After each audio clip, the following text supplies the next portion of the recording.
Ron. Here.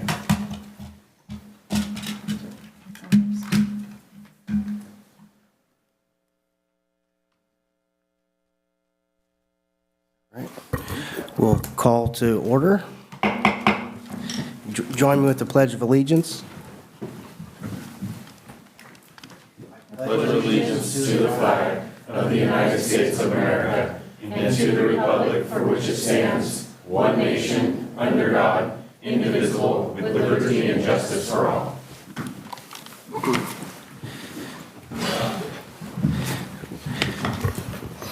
We go to the roll call next here. Councilmember Kay. Here. Councilmember Stroman. Here. Councilmember Engel. Here. Mayor Pro Tem Walker. Here. Mayor Hagan. Here. So on to the, looks like we have a presentation tonight.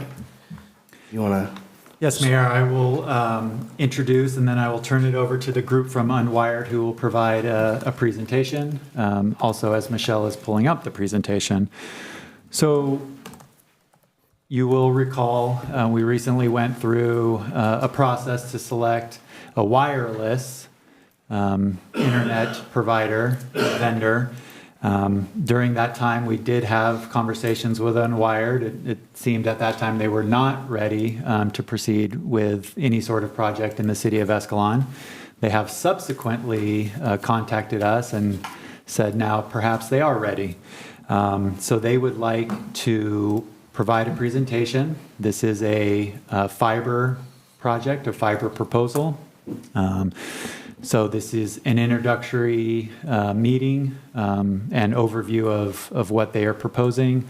Staff has not had in detail conversations about operations, logistics, anything like this. This is really their opportunity to introduce themselves and their proposal for a project.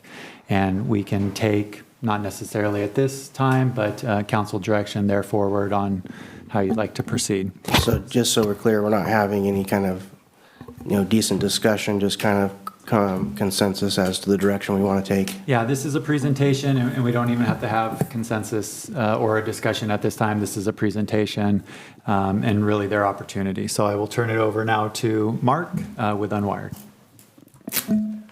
Good evening, everyone. My name is Mark Peterson. I'm with Unwired Broadband. I'm a special projects manager. Joining me this evening is John Majors. He's our VP of Operations. And Sal Acevedo, he is one of our project managers. I want to thank Jalen first for helping arrange for this introduction of Unwired and the opportunity to speak to the council. We're hoping that you think, as we do, that this is a very exciting opportunity for the city of Escalon, and that is bringing a high-speed fiber optic network to the Escalon community. Our plans are to begin the project hopefully later this year at no cost to the city of Escalon, 100% funded by Unwired Broadband.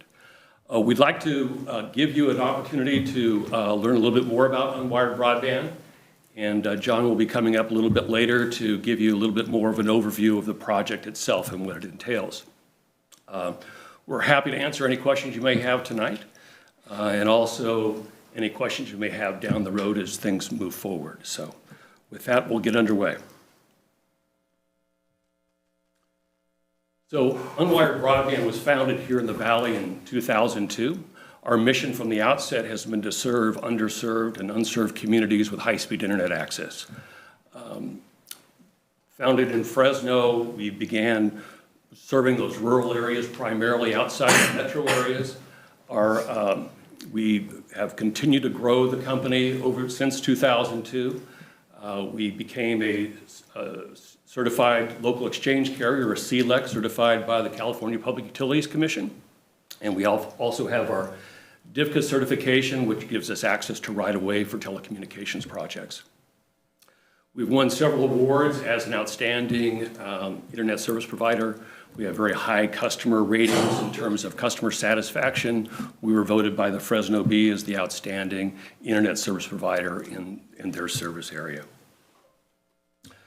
Our network today ranges from the base of the Tehachapi south of Bakersfield all the way up to Red Bluff. Historically, we've been primarily focused on fixed wireless, high-speed internet services. But we've also, in the last couple of years, been moving forward with plans and actual projects for citywide fiber optic networks. We've completed a fiber optic network in the city of Coalinga.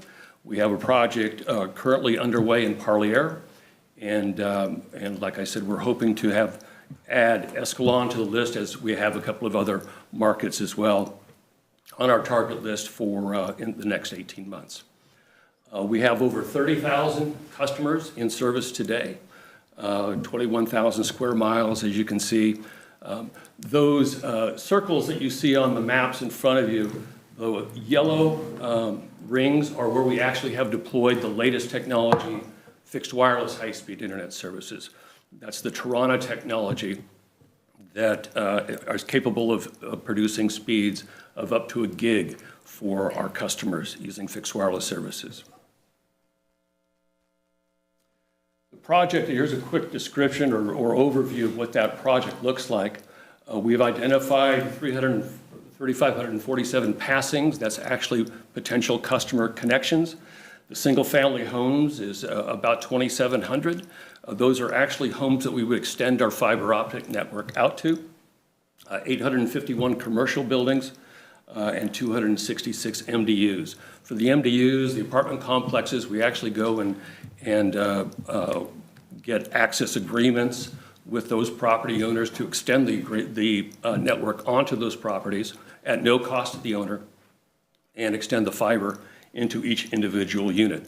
The customer can choose to sign up for unwired services at their discretion. This is initial project cost to us of $8 million. All of our unwired projects to date have been self-funded. We've not done anything to date with public funding. We recently were granted an FFA award, a federal funding account award, for another fiber optic project in Gustine. It was a very underserved community. We plan to break ground on that project here later this year as well. This gives you an idea of what our fiber pricing looks like. We start at $69.99 a month for 250 megs for residential customer. That is guaranteed speeds, unlimited data. We don't monitor their data usage. We don't throttle their speeds. It's a terrific product, all the way up to 5 gigs.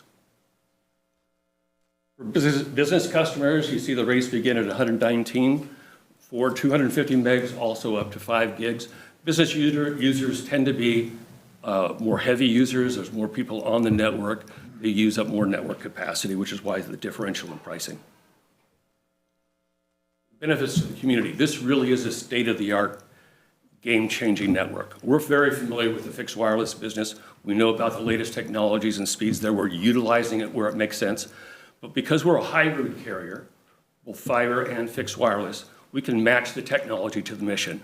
And here in Escalon, we think that fiber is the best technology to use for the future of your community. There's economic development. Businesses are looking for fiber connections, the highest speed connections that they can get. Better access to education, all the online learning opportunities, remote work opportunities, telemedicine, future-proofing your infrastructure. This is the latest technology available for high-speed internet services. And of course, it increases your property values. With that, I'll turn it over to John.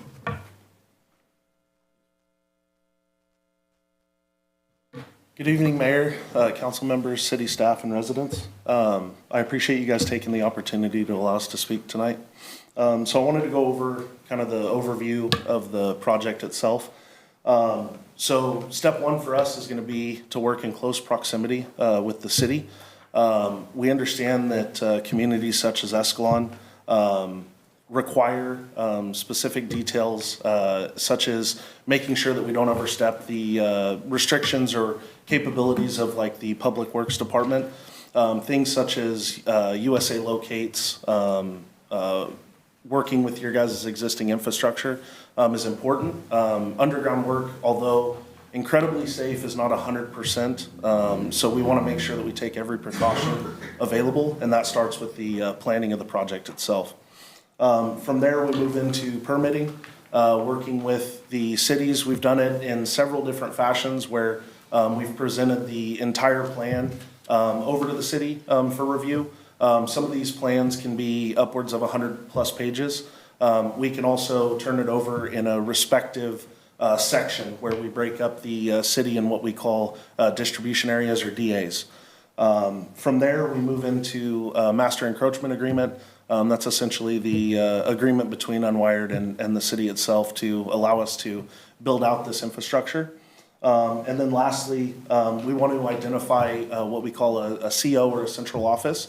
That's where we're going to bring in the main fiber connection to the backbone of our network, and from there distribute into the respective DAs that are going to be spread throughout the city.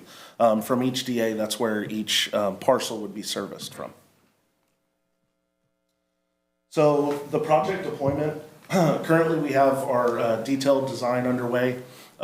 We've had individuals working with the respective availability of the City of Escalon's Public Works. We're also working with entities like Turlock Irrigation District, PG&E, SoCal Edison, et cetera, to make sure that any existing infrastructure or utilities are identified during the planning process.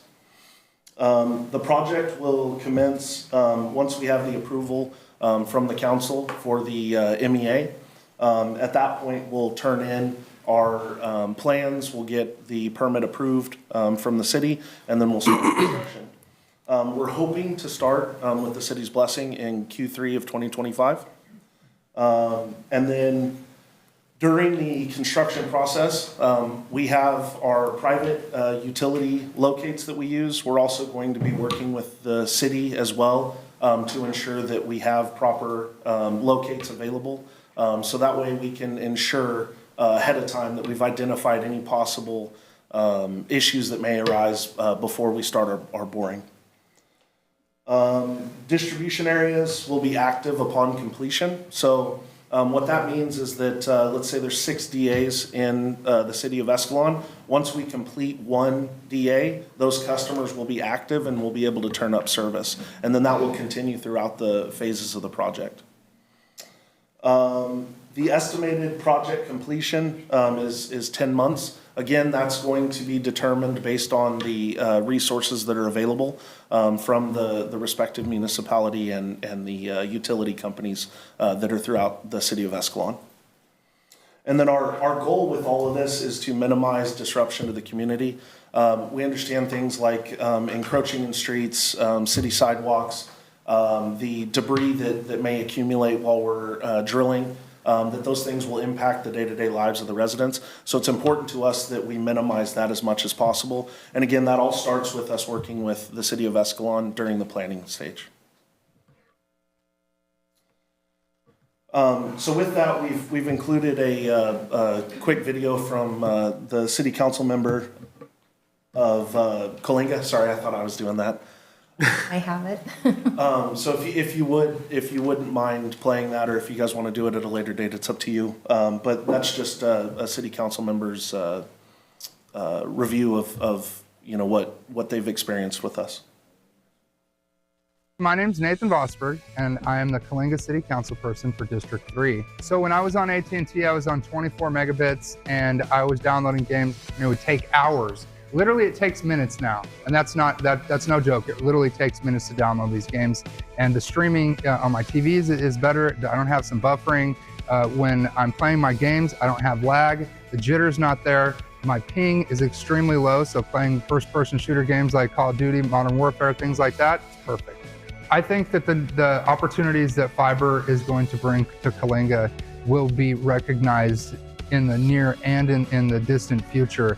I don't think there's any way to think to myself, like, what could the final end game be? Because you're going to see businesses starting up that are going to be remote based. You're going to see businesses that may be internet based, a startup, and without the opportunity and the capacity to be able to do that, those don't exist. The amount of investment that you made in our community, no one has ever made that type of investment in our community for infrastructure. And for years, people have been asking when we're going to get, fiber internet, and you guys were the answer. And I can't thank you enough for all Unwired has done, their customer service, their support, and the speed. It's just amazing. It's a game changer for Coalinga. Next Gen Fiber, powered by Unwired, coming soon to more cities across the valley.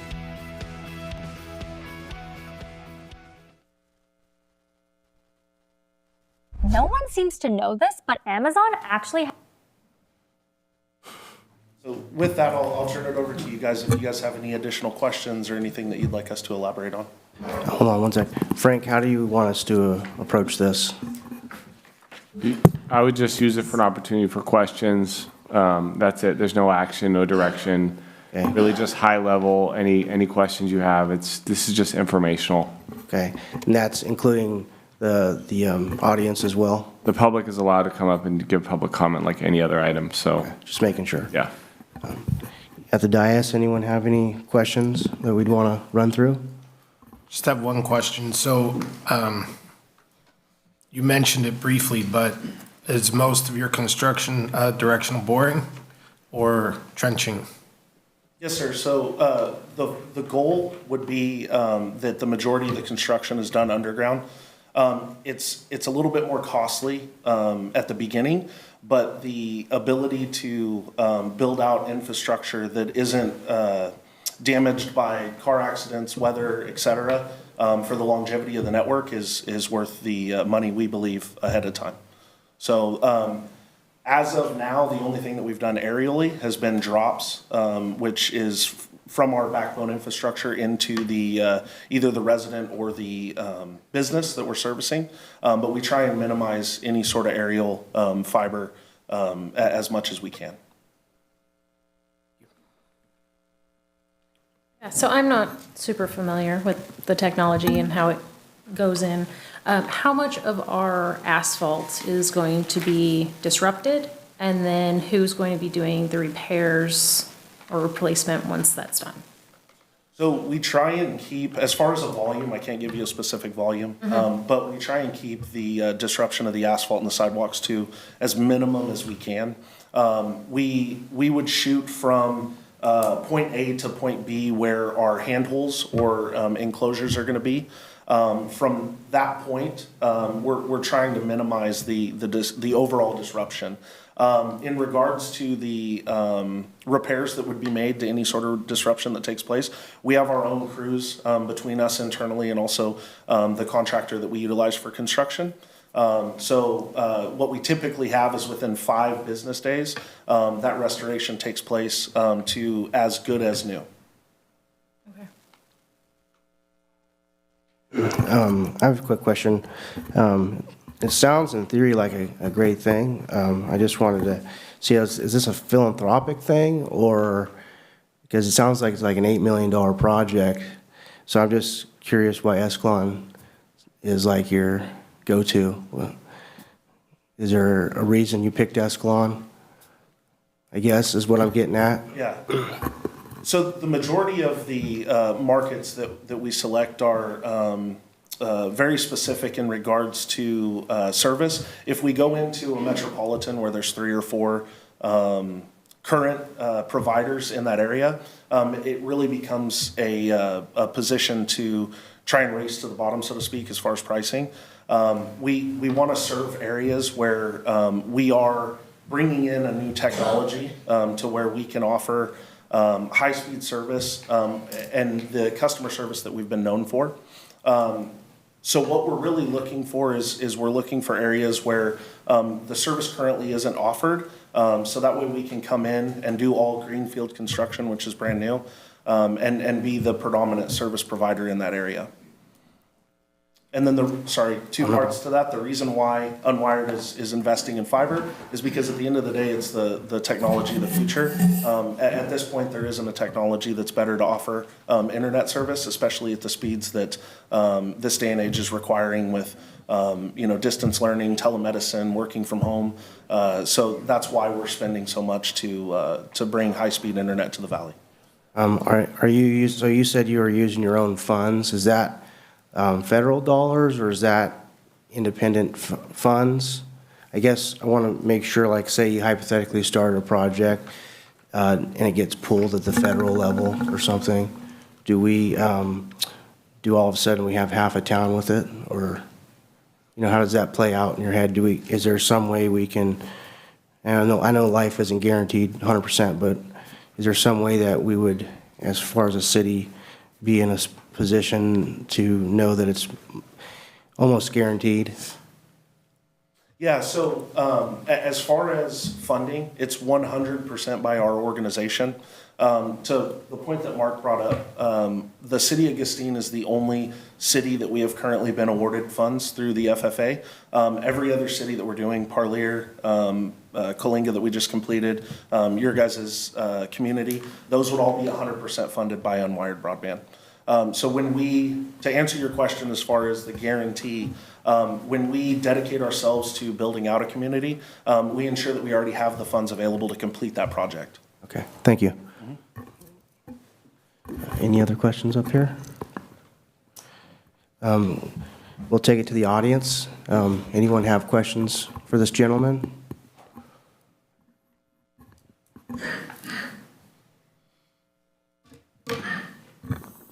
You're saying that essentially you're not, are you going to try to get FFA to reimburse you at a later date? Okay. There's nothing here that ties into the FFA fund at all? No public funding at all. Okay. 100% privately funded. When you talk about a central office, to me, I'm thinking the, big ugly building down here on Coley that belongs to AT&T. So are you having to create such a structure essentially, or are you going to create a smaller, how is that going to be? Can everyone hear me if I'm here? You can come up to the mic. So our central office is basically, we would work with the city and we would identify a location that's non-invasive to city operations, as well as maybe easy on the eyes for the view. But basically what we're looking for is like an 8x8 area that we can set a concrete pad. It'll be fenced in. And then we set an enclosure. It's 84 inches tall. It's about 24 inches wide by like 36 inches.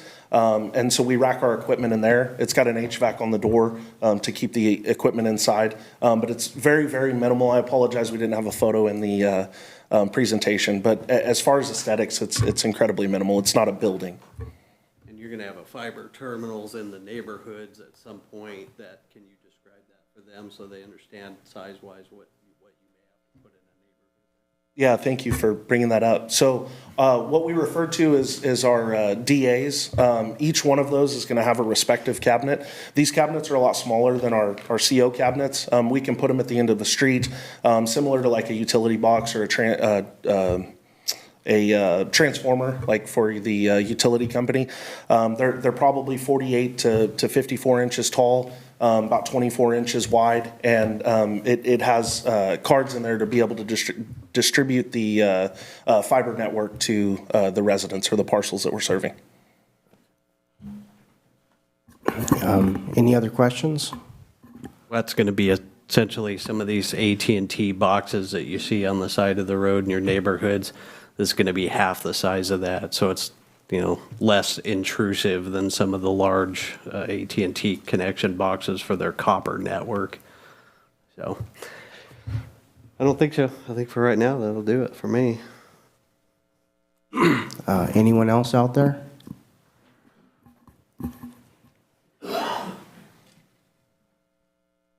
With the system, are you going to be trenching through our front lawns and stuff like that? Is that how that works? So we have a few different ways to deliver service to the respective resident or business. We can do trenching, but that's kind of a last resort because it's incredibly invasive to the landscaping. We do have what is called a vibrating missile tool that it's a tool that goes underground. It's operated behind a walk-behind machine. It opens up about a half-inch hole that can actually be retamped if we're going through the grass. Any sort of stonework or flat work that needs to be redone, whether it's concrete, asphalt, etc., we would replace that. So if we end up having to go and remove a piece of concrete, we would then replace it with new. What we try and do besides that is actually missile boring. So that will allow us to go under driveways or sidewalks, things like that. So to answer your question, the trenching itself is actually our last resort because it's invasive to the landscape. All right, so you'll have also discoloration of new cement and old cement then? Well, you're talking about, when it gets to the level of the individual, then that's their decision, right? Like, in other words, you don't have to trench onto your property if you don't want to, or?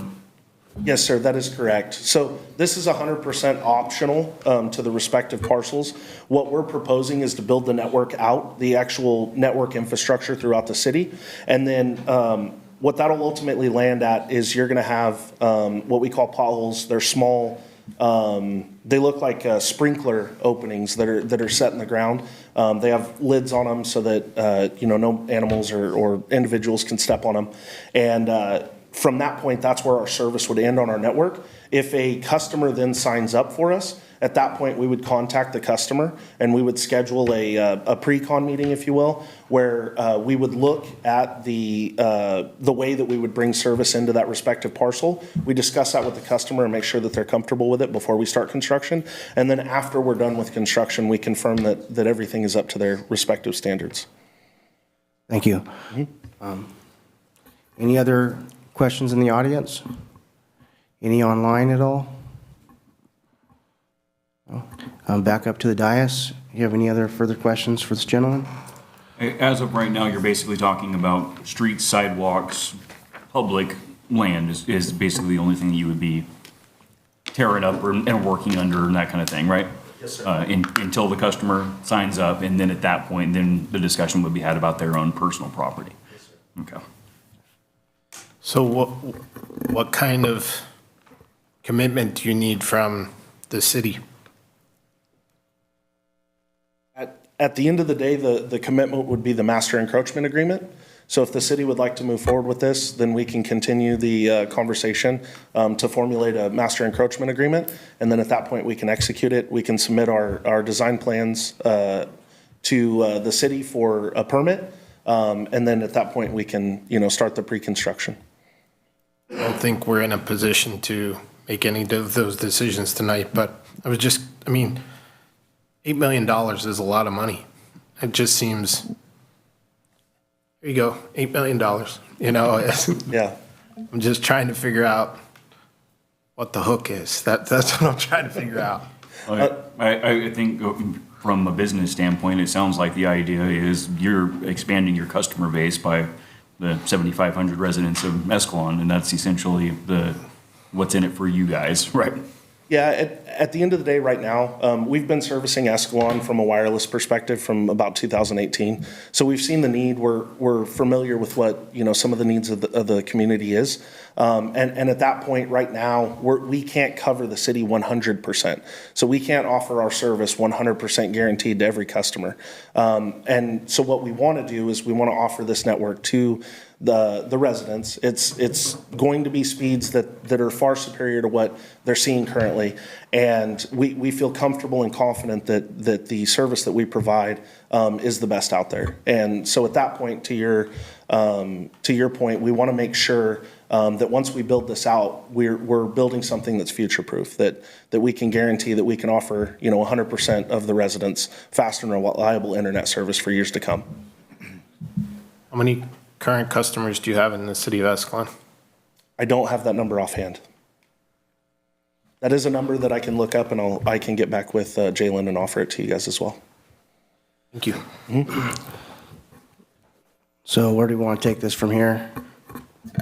Just a presentation. I think staff can coordinate with council and kind of get a sense for the desire, and we can coordinate thereafter with I think it's definitely worth investigating a little deeper. So we'll see where it goes. Well, thank you for coming tonight. This is a pretty amazing project you have here. So I appreciate you bringing it to the citizens for us to kind of digest and see where we want to go with it. Thank you guys so much for the time. I guess we'll go on to the consent calendar then. Thank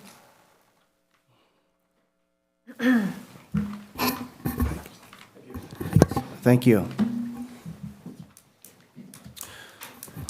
From the consent calendar, do we want to pull anything that's there from 2, 3, and 4?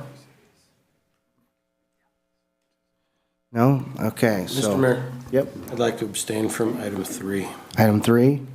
Okay. So we'll go ahead and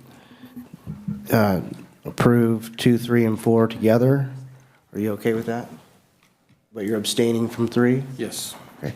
Hey, Lawyer Frank, do we need to do those in 2 separate blocks? Yes. Okay, so we'll go 2 and 4. All in favor, say aye. Aye. Aye. All opposed, say nay. No nays. So just point of order, we should take a motion in a second, and then Oh, okay, sorry. if we miss that, then we should go back. Mr. Mayor, I'll move to approve consent calendar items number 2 and 4.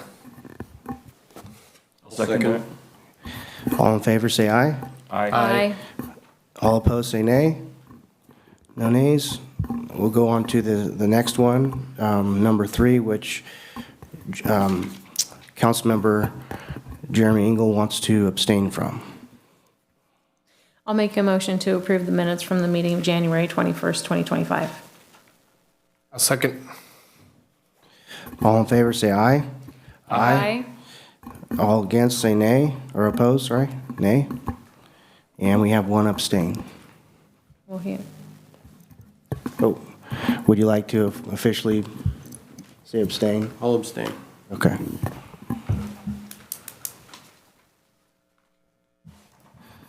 As far as staff communications and updates, do we have anything? We'll start on that side. Mm-hmm. Good evening, everyone. Thank you for the time. Finance is moving forward with the audit that we have currently underway, and that's going well. It's just very intense. We have completed some things that needed to be done by the end of calendar year and the calendar quarter ending in December, namely the 1099s. Courtney Richmond, our AP accountant, was able to get that done, so we're very happy about that. We got our W-2s out, so everything is clicking along as it should be. With that audit, we are very busy with that, but I think it's all going to be worth it when we're done. Thank you. So Linda, when do you anticipate presenting that audit to the community? I was hopeful for March 1st. I think it's going to be a little bit after March, but right now we're kind of in that end times. We don't know when it's going to wrap up. So I'm still shooting for March 1st, but I think realistically it might be a few days after that. Thank you. Chief? On January 29th, after school, Officer Harrison was parked near El Portal Middle School providing extra patrol. He was approached by a 12-year-old female El Portal student who stated that she was afraid to walk home because someone tried to get her into his vehicle earlier in the morning. She stated that on her way to school, she was crossing Crestwood Drive, northbound towards Swanson Park. An unknown man approached her. The man was described as a white male adult with dark hair, clean-shaven, around 6'2", dressed in a black jacket and gray sweatpants. All were very baggy. He exited a white and burgundy-colored car. No further description was provided. That was parked westbound on Crestwood Drive. The man approached the juvenile and attempted to coax her into her vehicle. She immediately called her father to come get her and began walking faster away from the man. The man ran back to his vehicle and fled the area. The neighborhood was canvassed for video surveillance footage, as well as we reviewed the Flock ALPR camera from that day, looking for vehicles and persons matching the description, but as of yet, we're unable to locate any footage of the suspect or his vehicle. The investigation is ongoing. And as far as the hiring process goes, so we do have our new applicant did pass his medical, the applicant for the full-time position, Brandon Gunter, has completed all stages of the background investigation and pre-employment screening, and his tentative start date of February 17th. He is 24 years old from Oakdale and graduated the police academy in November of 2024, and we still have 2 reserve officers in backgrounds. And then on January 22nd, 4 officers completed a post-approved radar operator course. Since then, they have issued 14 speeding citations, primarily on Highway 120 and McHenry Avenue. As of right now, Officer Raymond has cited the fastest motorist at 79 miles per hour, traveling westbound on Highway 120, approaching Brendan, leaving town.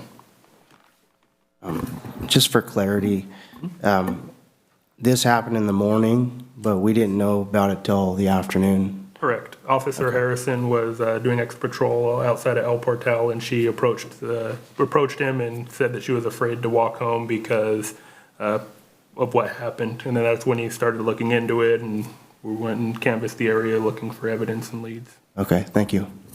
So let's back up a second. She was approached in the morning. She called her dad. Her dad drove her to school.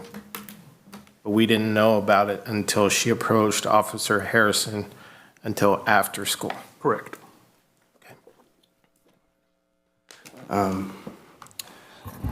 Anything else, Chief? No, unless you have any questions. Any questions?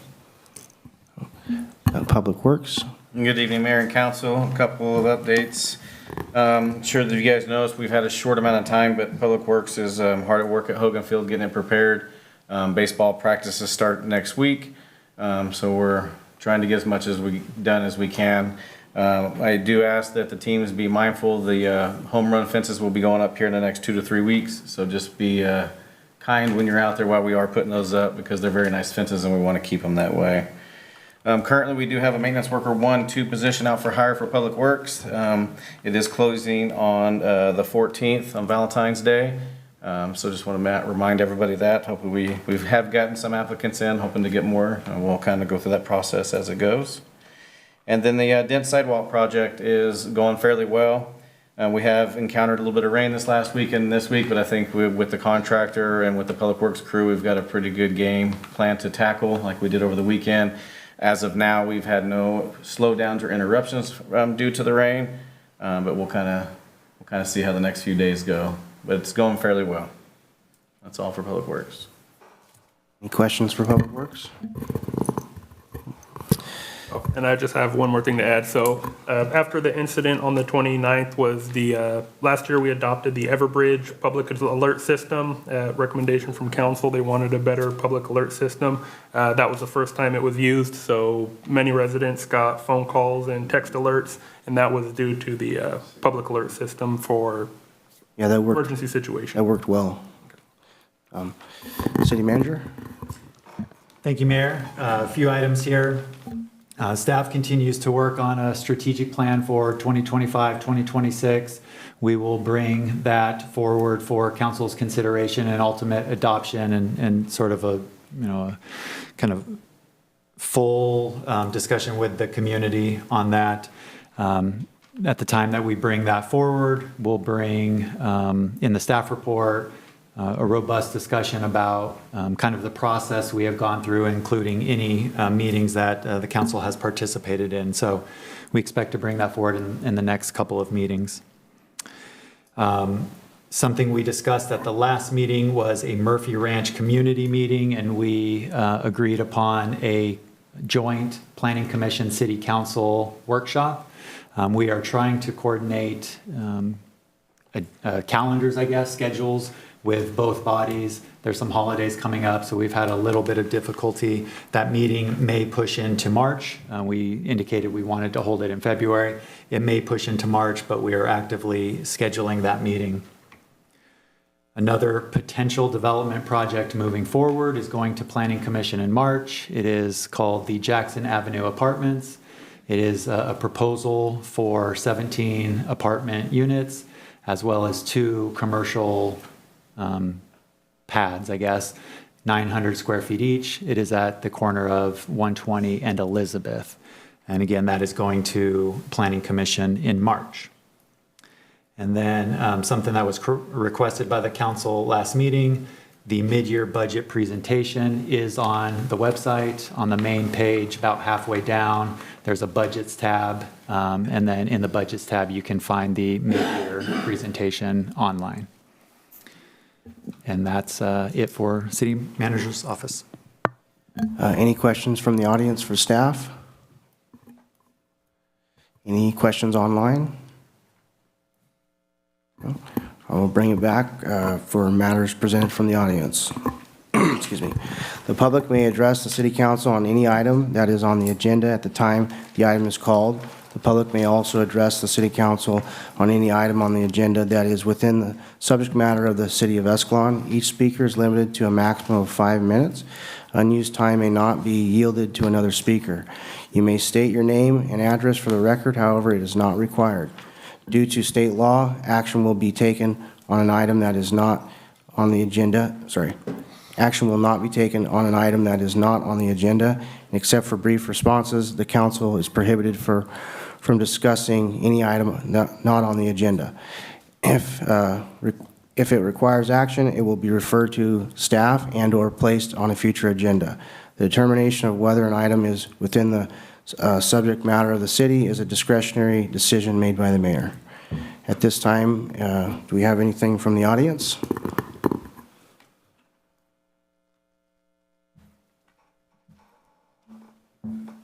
Seeing none. Mr. Mayor, City Council, I requested at the last meeting that we get an update on both the sewer plant and the surface water, and haven't heard any response to that. Are funds being expended? Any actions moving forward? Have we heard from the state regarding whether or not we have to move forward? Or all these questions haven't been addressed for a while. How are the industries moving forward with pretreatment? Are they actually meeting any of the goals that are set up in their permit, so we don't have to treat their waste when it actually hits our plant? I'd like to hear some kind of staff report on that, in the next meeting or two. City Council, City Manager, do you have a brief response on that? Yeah, we will provide an update in the coming meetings. We are working on both projects. The surface water is a little slower. Council directed some time ago for us to identify if and when we receive the federal grant that we applied for, and then, to sort of pick up pencils thereafter. We were expected to receive word sometime end of January on that grant. However, with the transition in administration at the federal level, there is some indication that some of those decisions may be delayed. So we are trying to navigate that and see kind of where we stand. In terms of the terms of the wastewater treatment plant project, we continue to work with industry and the state on that effort. It has slowed just a bit as we kind of were navigating our own transition of the council and other things. But we have meetings scheduled for the next couple of weeks, and we'll pick that up thereafter. Anything else from the audience? Oh, you all right?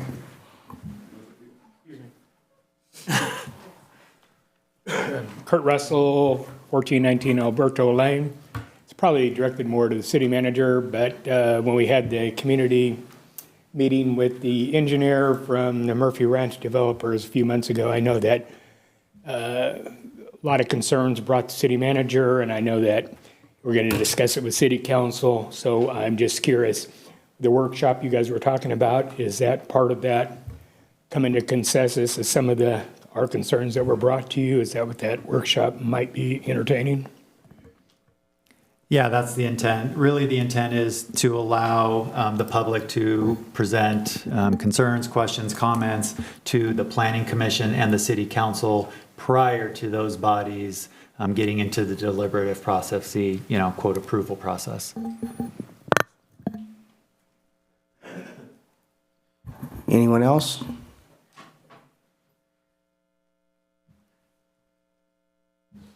Good evening. This is not pertaining to anything on the agenda, okay? I'm with the NorCal Carpenters. I've been with the Carpenters for about 17 years now, and I've accomplished great things this far. So I stand here as an advocate for 37,000 members to share a little bit about area labor standards. So area labor standards consist of apprenticeship programs, local hiring, and healthcare.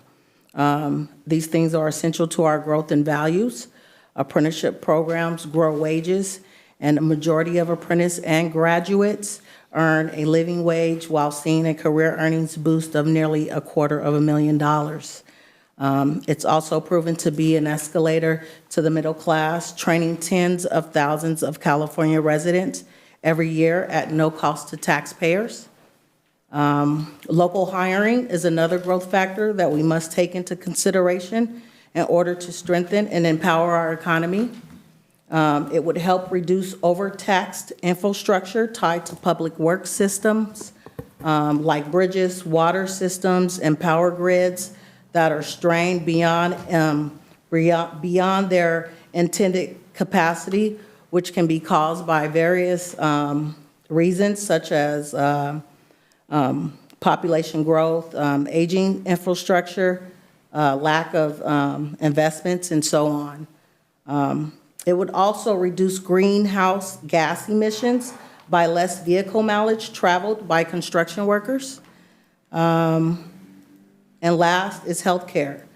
The lack of stable healthcare is a main factor that keeps workers away from the industry, leading to a labor shortage we are seeing in residential construction right now. And policies that require contractors to offer their workers family health care will raise standards in the construction industry while also ensuring that employers who do offer health care can compete on a level playing ground. So we ask that the City Council help implement area labor standards. Thank you so much. Anyone else?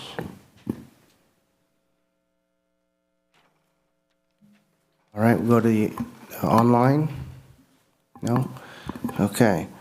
We'll bring it back to public hearings then. We have a public hearing. You want to take it away here, City Manager? So this was actually to be continued until the March 3rd meeting. We've actually decided to renotice the item, and we expect it to come to the March 17th meeting. So we do not need to open the public hearing at this time since we will renotice the meeting. Okay. We'll go to administrative matters. Number 6. Thank you, Mayor. The item before us today is a reconsideration or consideration changes to the Escalon Municipal Code pertaining to firework booth lottery system. It's found in section 5.28 of the municipal code. In '07, the City Council adopted an ordinance that gave us the current system that we operate under at this time. In short, the city has allowed, and that does appear to be a self-directed limit. It is does not appear to be provided by the state or any other county entity. So the city has limited the number of fireworks booths to be located in the city to 4 each year, and 3 are available via lottery system for any nonprofit who wants to run a fireworks booth. What the approval in the '07 ordinance said is that one fireworks booth would go to the recreation department for funds to be directed to the recreation program. Sometime in the housing bust and the downturn of the reduction in number of staff was unable to sort of work that booth and therefore have given it up. Sometime in that time frame between 2007 and 2011, staff informally directed, or the council, excuse me, informally directed staff to provide that in a direct manner to the Escalon Parks Foundation. The Escalon Parks Foundation was created, and really their mission was to create a skate park for the community. And so one of the 4 fireworks booth was directed directly to the Escalon Parks Foundation. So over time, we have received inquiries about that process and that system with the other groups and entities who run fireworks booths, I guess talking about, the fairness and the continuation of that process. And so we wanted to bring that forward prior to us getting into the process, which would start around March, where we would seek applicants for the fireworks booth. We wanted to reset that conversation and get council direction if there is any different or renewed council direction on that matter. Okay. Well, I guess we should start with Mr. Leggero. If you want to come up and let us kind of give your spiel, I guess. Sure. Thank you, Mr. Mayor, members of the council and staff. Thanks for the opportunity to address this item. The Parks Foundation request would be to allow us to operate the booth for the 2025 fundraising season. And if the council were to take action to put it back in the lottery, if that could take place in 2026. We're already engaging with TNT, our fireworks supplier. The location itself is not guaranteed. There's a new property management company there that we dealt with last year. And as you may have noticed, the booth has been moved to the west. It's closer to Heck of a Deal now because they did not want it in the center of the parking lot. And they also had wanted a fee to use that property. So we were able to negotiate a waiver of that fee, and we were able to have the booth there last year. We're hoping to do the same again this year based on the relationship that we established with the property management last year. We would like to be able to fundraise through the fireworks booth this year because each year we raise about $10,000 through the fireworks booth, and we have about $115,000 raised. Our target is $125,000. We've been in conversation with Dreamland, the builder, and we have presented to them the dollar amount that we have to work with to actually start delivering on the project. So it looks like it's going to be a phased project. They are currently working up some numbers for us right now. We met December 18th with Dreamland, and we discussed the option of a bowl, which $125,000 would deliver the bowl. And we also had received some information from the community that the bowl is considered an intermediate to advanced feature, so they'd like to get some prices for the beginner to intermediate features. So we are in the process of getting those numbers from Dreamland right now to see, does $125,000 go to pay for the bowl and get that in the ground, or does it go to pay for streetscape features or other features that might be more appropriate for a beginner to intermediate skater? Quick question for you. Mm-hmm. So just to be clear, you're basically what, $10,000? You said you have 115 right now? We're at 115. We figured this round of fundraising, we would be able to meet that $125,000 goal that we've been talking with Dreamland about. Gotcha. Yeah. And that is money in the bank. So once we go to construction, we're hoping we've talked to P&L. I know that Dreamland has reached out to P&L. We have rebar that's going to be donated to the project and stuff. So that $125,000 means that we have the money in the bank, which we have to have the money in the bank before Dreamland will break ground. So we will have that money in the bank. So if we get no donations, if we get nothing more than that money in the bank, we'd be able to deliver on that project. And in the meantime, we've had conversations with Jalen about finalizing the MOU and the location out at Hogan Ennis Park, because there was a master plan that was done. The parking, the overflow parking that's there now is actually in the location on that master plan where the skate park was designated. But it's flexible and it can be moved. It's just a matter of identifying where the footprint of that project will go, and then we'll go from there. But we've had a great relationship with the city over the many years that we've been doing this, and I've got to give Justin and his crew at Public Works a shout out because they've been amazing to work with, and so far you haven't blocked my number, so I do appreciate that, so thanks. So thank you. I'll answer any questions that you have. Any questions from Gaius? I have just a thought. Sir. It's good to see you. Nice to see you as well. Really weird being up here and you're about down there. I'm just stating that for the record. Well, I appreciate the opportunity here. I appreciate you taking the time to come to talk to us tonight. I know, I can't speak for the other 4 council members, but we've been asking for a presentation by EPF for 2 years. And I think we desperately need to do that. We have a lot of community members that are asking, we've donated funds, but what's going on? And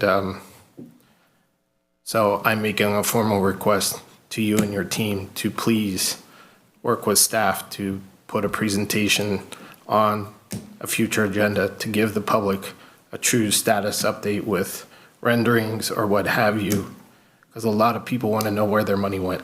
Right. Well, and we've been available, and we get, have conversations with people around the community, particularly during the fundraising time. We'll have people show up at the fireworks booth, and we'll catch up with them at the wine booth. We have people reach out to us through social media, and we pick up the phone and have a conversation with them. The main thing for me is we will do a presentation. We need to do a presentation because there's a couple of things that we need from the city, and that's the site location to be firmed up and the MOU to be finalized. So we're happy to do the presentation when it's appropriate to do the presentation. I don't feel like we've been in a position to have a constructive presentation for everybody at this point, but I think if you're okay with us continuing to work with Jay Lynn to try and finalize that, happy to do it. I think it's important that we do it when we're ready to break ground. Any other questions up here? I have a question for staff, actually. So we have capped fireworks booths at 4 each year. Is there a state regulation that's higher than that? Are we lower than a state regulated fireworks booth amount? We can do additional research, but we did reach out to the state fire marshal, and they do not have a limit on jurisdictions. It's really it appears to be a jurisdiction limit. Okay. So something. Okay, go ahead. Go ahead. Oh, please. That's a different thought. Continue on that thought. What do you have? To your point, speaking with Mr. Legero, it sounds like if we were to pull this year, it could be a detriment in fundraising. To Especially so EPF, close. they're so close. I don't know how the rest of the council feels, but if there's no set number that we're limited to, could we consider allowing them to keep it this year and add an additional one for another nonprofit in the city? That item is codified in code, so we would need to do a code amendment to adjust that. Perfectly acceptable. We'd start the process in March, typically, so we'd be bumping up against that timeline to get something done and before you. I know for myself, I try to visit, buy some from every single booth in town, and I mean, I would more than willing, I mean, we all have our preferred nonprofits, but if we're a little town and we can spread the wealth across 5 nonprofits, why not? Okay, and then Sounds logical. I do have another kind of thought for Mr. Legero. You don't need to have a formal presentation to come to council, to introduce yourselves to new councils, to come say, this is who we are. I mean, Councilor Kay is new. I've been here for 2 years. And I've also been on Recreation Commission before that since 2014 and have not heard from you and was involved in council from those years and hadn't heard much from Parks Foundation while a part of that. And so that's been 10 years at this point that we haven't even had, we have regular updates from regular collaborators with the city without a formal presentation that we can have that relationship so we can hear from you and you're out here and we know who you are and what the plan is going forward. It has been kind of a mystery to a lot of us. And And so that would be appreciated if you would be more out there for us. I do regularly check to see if there's any social media updates and posts and if there's any websites, and there's not. And so being lost in that to me is a little disappointing. I love that you're still here and being active and whatnot, but without seeing you out in the public and without seeing any results from fundraising that's been going on. Again, I'd love to see at least an update, if not a little something here and there with some community contribution, if that makes sense, from a nonprofit that we're in a relationship with. Yeah, I appreciate that. Okay, and we'd love to see you without a formal presentation, even though we want the formal eventually. Sure, and just so everyone knows, the current board consists of Gracie Marks, who's here at just about every meeting here, and she was appointed, and she's one of the original members that was appointed back in, I believe it was 2011 when it started up. Debbie Merkin is also on the board, Allison Hernandez, Irene, my wife, myself, Tom Murphy, and Mike Sipes. So they're all members of the community, and I think between Debbie and Gracie, I think they're probably the most prolific volunteers the city has ever seen. So if you do have questions, feel free to reach out to any one of us. We have 3 former mayors that staff the booth. Thank you, Gary. And we expect a 4th former mayor to be assisting with the booth this year. So we have former rec commissioners, and we also have coaches in the district. So we have a pretty good variety of community members that are staffing the booth and involved in this. So we're available, so if anybody does have a question, feel free to reach out to us, but we will definitely be working on a presentation for you. You're invited to come say hello every quarter, maybe, would be nice, so. All right, sounds good. That'd be great. Yeah, very good. Mr. Mayor, can I ask staff one question and Mr. Legero one more question? Yes, you can. Staff, you indicate that, no offense, but this statement is pretty vague. Local nonprofits have raised this issue. On average, how many local nonprofits do we have applying for the lottery on a yearly basis? I don't know the number offhand, but it is more than the number of booths that we have. Last year was the first year I was really involved in it, and there were a number who did not obtain a booth who raised the issue to staff. There was at least 2 or 3. And it's not a question, just a comment to Mr. Legero, and I don't want to go down this rabbit hole. But given that you're so close for fundraising, I don't know if you've seen the updated newsletter that the city puts out. It's just not a one sheet. It's actually a newsletter, and you can read it and you see what's going on. Something that staff may want to consider is doing a highlight on various nonprofits, Escalon Strong, EPF, because you're that close. I think that's a great idea. I think that the community will understand exactly what you're doing and where you're at. So the more information you can put out there, just something to consider. Yeah, whatever options are available to the city, happy to talk to you about them. Anything else? Yeah, I've got more. Okay. When you're done, I've got one as well. Okay. You want to go first? Oh, please. Okay. So with the issue at hand with the fireworks booths and the lottery system, originally it did go for a benefit to our city recreation system, and it was offered to city staff and recreation commission members to man a booth.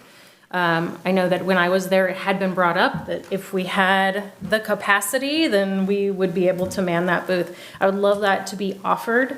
Honestly, at this point, I'd love to give EPF one more year and then go ahead and revisit this and offer it for recreation, if recreation or staff, if we have enough that want to raise money for that money to go directly to Escalon Recreation. I'd love to go back to that way.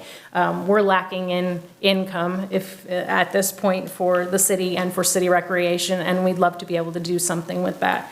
But I do think we do need to make it fair for nonprofits And I do think if there isn't that recreation, it should go out to other nonprofits as well, because the ones that are, as well as EPF, the ones that are contributing or getting this fireworks booth, that money we do see directly go back into the public very, actively. So I'd like to make it equal for all of our nonprofits that are putting in time, including EPF, to go ahead and go for the lottery every year. So that's just my 2 cents. So just so I get it straight, you're saying you're pretty much good to go once 2026 hits? Yes, if it's going to go back into the lottery, that's a decision of the council to put it back into the lottery. We would ask that it starts in 2026 and allow us this year to staff the booth and status quo for this year. Councilmember Engel, sorry. Yeah, I would just have a comment in regards to adding an additional spot. I think I'm in favor of EPF maintaining their spot this year and then having 3 in the lottery. My thoughts are if we were to add another one and everybody was to take home around $10,000 and we split that amongst 5 booths instead of 4, EPF could potentially come up $2,000 short. And now we're waiting another year or really pushing at Park Feed or somewhere else. There's an opportunity to get it done. So I think we don't mess with a good thing that's almost there. And I think we leave it just the way it is for 2025, and we can always come back and look at it in 26 if we'd like to change it. Anything else up here? I would agree with Jeremy that, given the Parks Foundation another year so that they can reach that goal, I think that's a good thing. Why shoot you in the foot when you're at the finish line? Yeah, appreciate that. Thank you. And then also absolutely agree. I don't think that adding another fireworks booth to a town of this size is a good idea. I think that will absolutely take away from the rest of the nonprofits that are including the Parks Foundation. I think people are only going to spend a certain amount of money, so it's going to end up just getting split across 5 booths instead of 4 and lowering those dollars that each one of those would be taking in. I think the lottery system's probably worked out pretty well for us, for many years. So I don't think we should go changing that. Any other questions before I take it out to the audience? How do we advertise the lottery?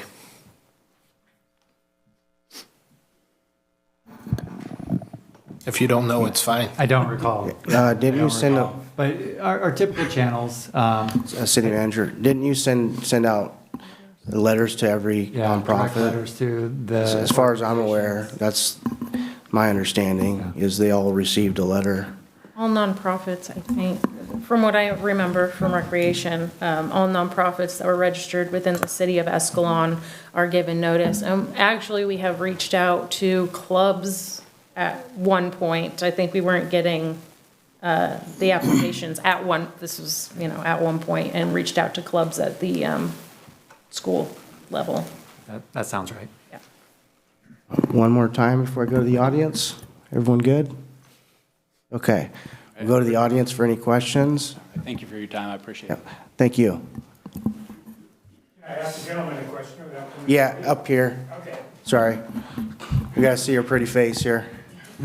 These record onto the recording, so they can't hear you if you don't. My question would be to the gentleman, that $125,000 price, are you talking about that 2011 price, or is that a current day? Current discussions. Current discussions, current day value, what have you. Thank you. Anyone else? Okay, we'll go to online. All right. We'll bring it back to dais for a motion. Make a motion. Well, I'd like to just mention to staff that I'd love to revisit this issue in August, of how many we are having and whether we go to lottery. I would just like to revisit this once we come to August. We'll, I think, see what happens with the motion first. Get a motion. And we'll go from there. Yeah, I'll make a motion. I'll make a motion to leave the fireworks booth lottery system as it is and ensure that EPF is given one of those 4 spots. I'll second that. Do we want to put any timeline on that, or just keep it and we'll revisit it in a year? I do like Melinda's idea of revisiting it in August, or we have, numbers that we can actually work with as far as nonprofits that have reached out and requested, and make things a little more tangible. Well, full calendar year, I mean, right? Yeah, so the motion on the floor, though, didn't include that. Yeah. So either the maker of the motion can agree to a friendly amendment, or we can get an amended motion to include that. Just making sure before the motion, did you want to amend that, or you're good? Yeah, I'll amend that offer. Okay. A motion. Do we have a second? We amended it to revisit in August, is that correct? Correct. Yes. In August or in? In August. The idea is that we after. can actually look at it immediately after, the fireworks booths have been operated, those applications and all of that sort of stuff, so that we can actually, rather than us talking about something that's going to happen in the future, we will be able to talk about history. Gotcha, makes sense. So does it make sense to have a motion or just table this until August? I think you can make a motion, because the question that was put to the council tonight was, do we want to make any changes? So it's good to have a motion that says no for 2025, but revisit in August 2025. Okay. And that's the motion that I understood, and it has been seconded. Do you have a second on that, or? Did we have? I've already seconded it. Okay. All in favor, say aye. Aye. All opposed, say nay. No nays. All right, we'll go on to administrative matters, number 7. Thank you again, Mayor. This is an agenda item request brought forward by resident Kurt Danziger. And the subject reads, reconsider adopted final engineer's report for fiscal year 24-25 for the Bellaterra Estates Landscape and Maintenance District. We'll briefly review the staff report, and we can turn it over to the requester. In May of last year, 2024, the Escalon City Council held a public hearing and adopted a resolution approving the annual assessment report and authorizing the county to levy the property tax assessment for this district. The item that was brought before council and staff pretends that the list of special benefits associated with local landscaping was changed from last year. So last year's report, there's different definitions in this year's report. So we went back and we reviewed the reports. We found that the last time those referenced definitions were provided was in the May 2024 report, or 2020 report, excuse me, the 2020 report. So these definitions, these line items were removed in between 2020 and 2021. And we do have the reports for that. A little background on what those definitions are. Those definitions are information for the reader of the report. They speak to one of the key elements of landscape and lighting districts, the special benefit, which one is paying for and would expect to get, and a general benefit, which anyone in the community or beyond could enjoy, and therefore would not be fair for a resident in that district to pay for specifically. So it is really background information. The items removed, again, back in between 2020 and 2021, did not have any tether to the specific improvements or to that report. They spoke to general benefits, so improve ingress and egress to properties resulting in enhanced traffic flow. So anyone can come in and out, and therefore is a general benefit. And that's what, the 3, improve traffic visibility and enhance environmental quality, those all spoke to general benefits, not specific benefits.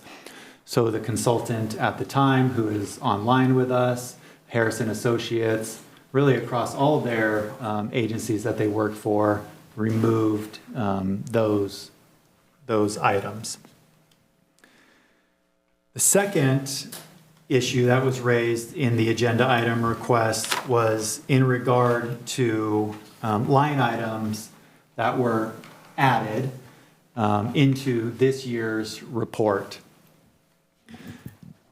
So staff contends that the items that were added were included in the original formation documents, but were not detailed clearly. And therefore, we were providing more detail in terms of what is and is not provided for clarity. So we went back to the formation documents, we went back to the formation resolution to look at what was included in those documents, and found that these items could have or should have been included. They are definitely within the umbrella of things that could be included. So this report was adopted in '01, just after the 1996-97 timeframe that Prop 218 came about. Through Prop 218, it really, again, spoke to that kind of special and general benefit. And so over time, report preparers, they sort of refined their approach to make more specific what was included in their reports to address the concerns, questions, comments from the public. And so our intent here was to provide more clarity based on something that in our mind should have been included from the beginning and is consistent with the formation documents. Now this really came to the fore because of an issue that was brought before this council. There was a resident who maintains a wall in a common area, and that wall, was in disrepair and needed to be replaced. It wasn't specifically referenced in the reports, and therefore there was some question on whether that should or should not be maintained, and there were by the district, and there was questions of fairness. Ultimately, again, before the May 2024 report, staff made the determination that some of these infrastructure improvements originally included within the development should be maintained by the district. And so we added those definitions, those line items to make more clear what should have been included. Again, it came forward based on a real-world example in which there was a question, there was ambiguity in the reports, and therefore was not clear. So the items we've talked about, masonry wall, wood and chain link fence, those were added to the report, again, for clarity purposes. Those were the two items expressed in the agenda item request, and that is staff's research into the topic. Now, we'd be happy to answer any questions you have, and of course, give the requester an opportunity to speak. I just have one question. All the things that are listed here, they were originally paid for by the landscape and lighting, or by the company that originally. The developer. They were installed by the developer. Okay. Mr. Mayor, my question is a little bit more simpler than yours. And actually, my question is for Harrison Associates. I understand that in this item, it says that this information was shared in the verbal presentation about these line items being added.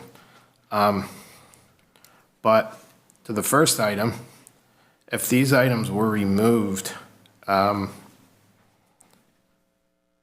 weren't we made aware that these items were removed during that discussion on May 3rd, 2024? Well, I'll just say that they were moved in May of 2020. So they were already gone. They've been gone for 4 or 5 years. I don't think anyone here knows why that happened.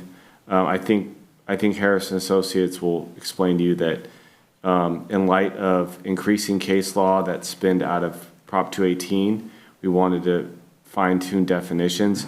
The definitions as far as what were special benefit were removed from this in light of developing case law, because remember, the whole point of Prop 218 is to make sure that an assessment is an assessment on a specified parcels that receive a special benefit, and the general public is not paying for it at large, because then it would essentially is a tax. So I think it's just a definitional cleanup is my best guess in terms of why that was removed in 2020. It doesn't change what can or cannot be maintained or served under the under this landscape and lighting district. That's important to understand. And then I will just say that this staff report agenda item could have been an email, because it just, the improvements that are listed that were added, that is the whole point of doing an engineer's report. It's supposed to change year over year. The question is going to be two things. Number one, is it consistent with the Landscape and Lighting District Act? Number two, is it consistent with our improvements as set forth in the formation documents back in 2001? And those improvements are contemplated. You will have a give and take. There will be an ebb and flow of improvements done year over year that will either add to the assessments, provided the overall assessment doesn't increase the maximum value, or you can take away in any particular improvements. But that's why an engineer's report with the specific improvements are done every year. The question is not, do they change year over year? That's actually to be expected. The question is it consistent with LLD law in general? And number two, is it consistent with our formation documents in 2001? To the extent they are, it's a policy decision, and that's why the engineer report under state law are required to go to the council at a public notice meeting, notice to the public, so if there are changes that the public doesn't like, they have the opportunity to change them then and there. So that's kind of like a thumbnail sketch of LLD law in this area, but that would explain both the takeaway and the additions. Yes. This is Rick Clark from Harris Associates. I'm not sure who was talking, but I think that was your city attorney. You're absolutely right. The reason those items were removed in 2020 was as a result of continuing case law regarding Proposition 218 and the more refined, the refined definitions of what constitutes special benefit as opposed to general benefit. And as Jalen pointed out, the items that were removed were all general benefit, and we felt like it, and we removed them over any and all of our reports that we do for our clients across the state that had those items listed in there as quote, a special. Can we pause him so the audience can hear? Years, we removed those because it was, clear to us that they were no longer, or really should never have been, special benefits. They are general benefits, as everybody benefits from those things. Rick. So that was the reason they were removed. Yep. So, couldn't hear. All right, 1 second, Rick. We want to make sure the audience can hear your response. We are about as loud as we can get here. You may need to speak up. I may interject if we still can't hear you. Can you put it right into the mic like that? Or? It's not picking up. Yeah. I get my speakers up a little bit too.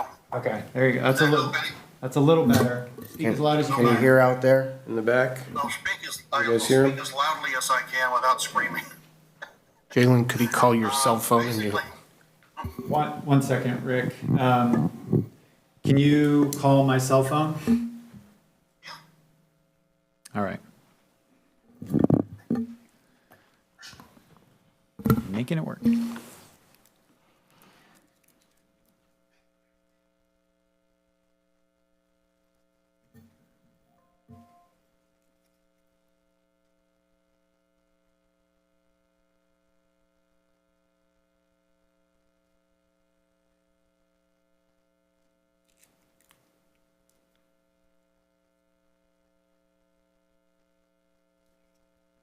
Okay, you are on speaker. Let's see if this is better.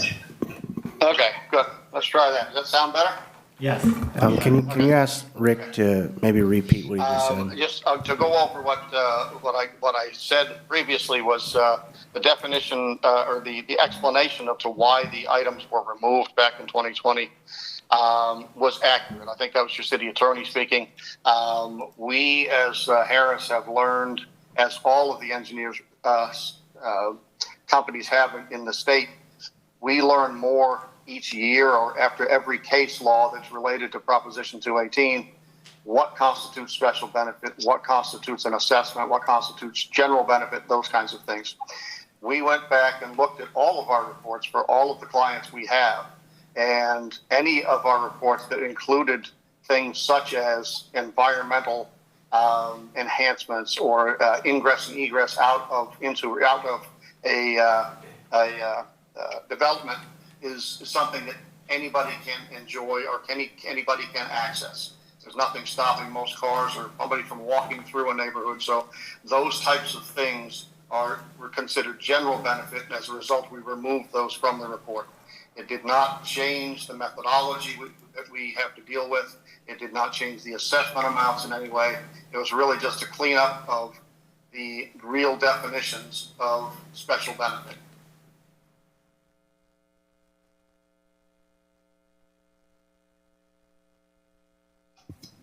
Thank you.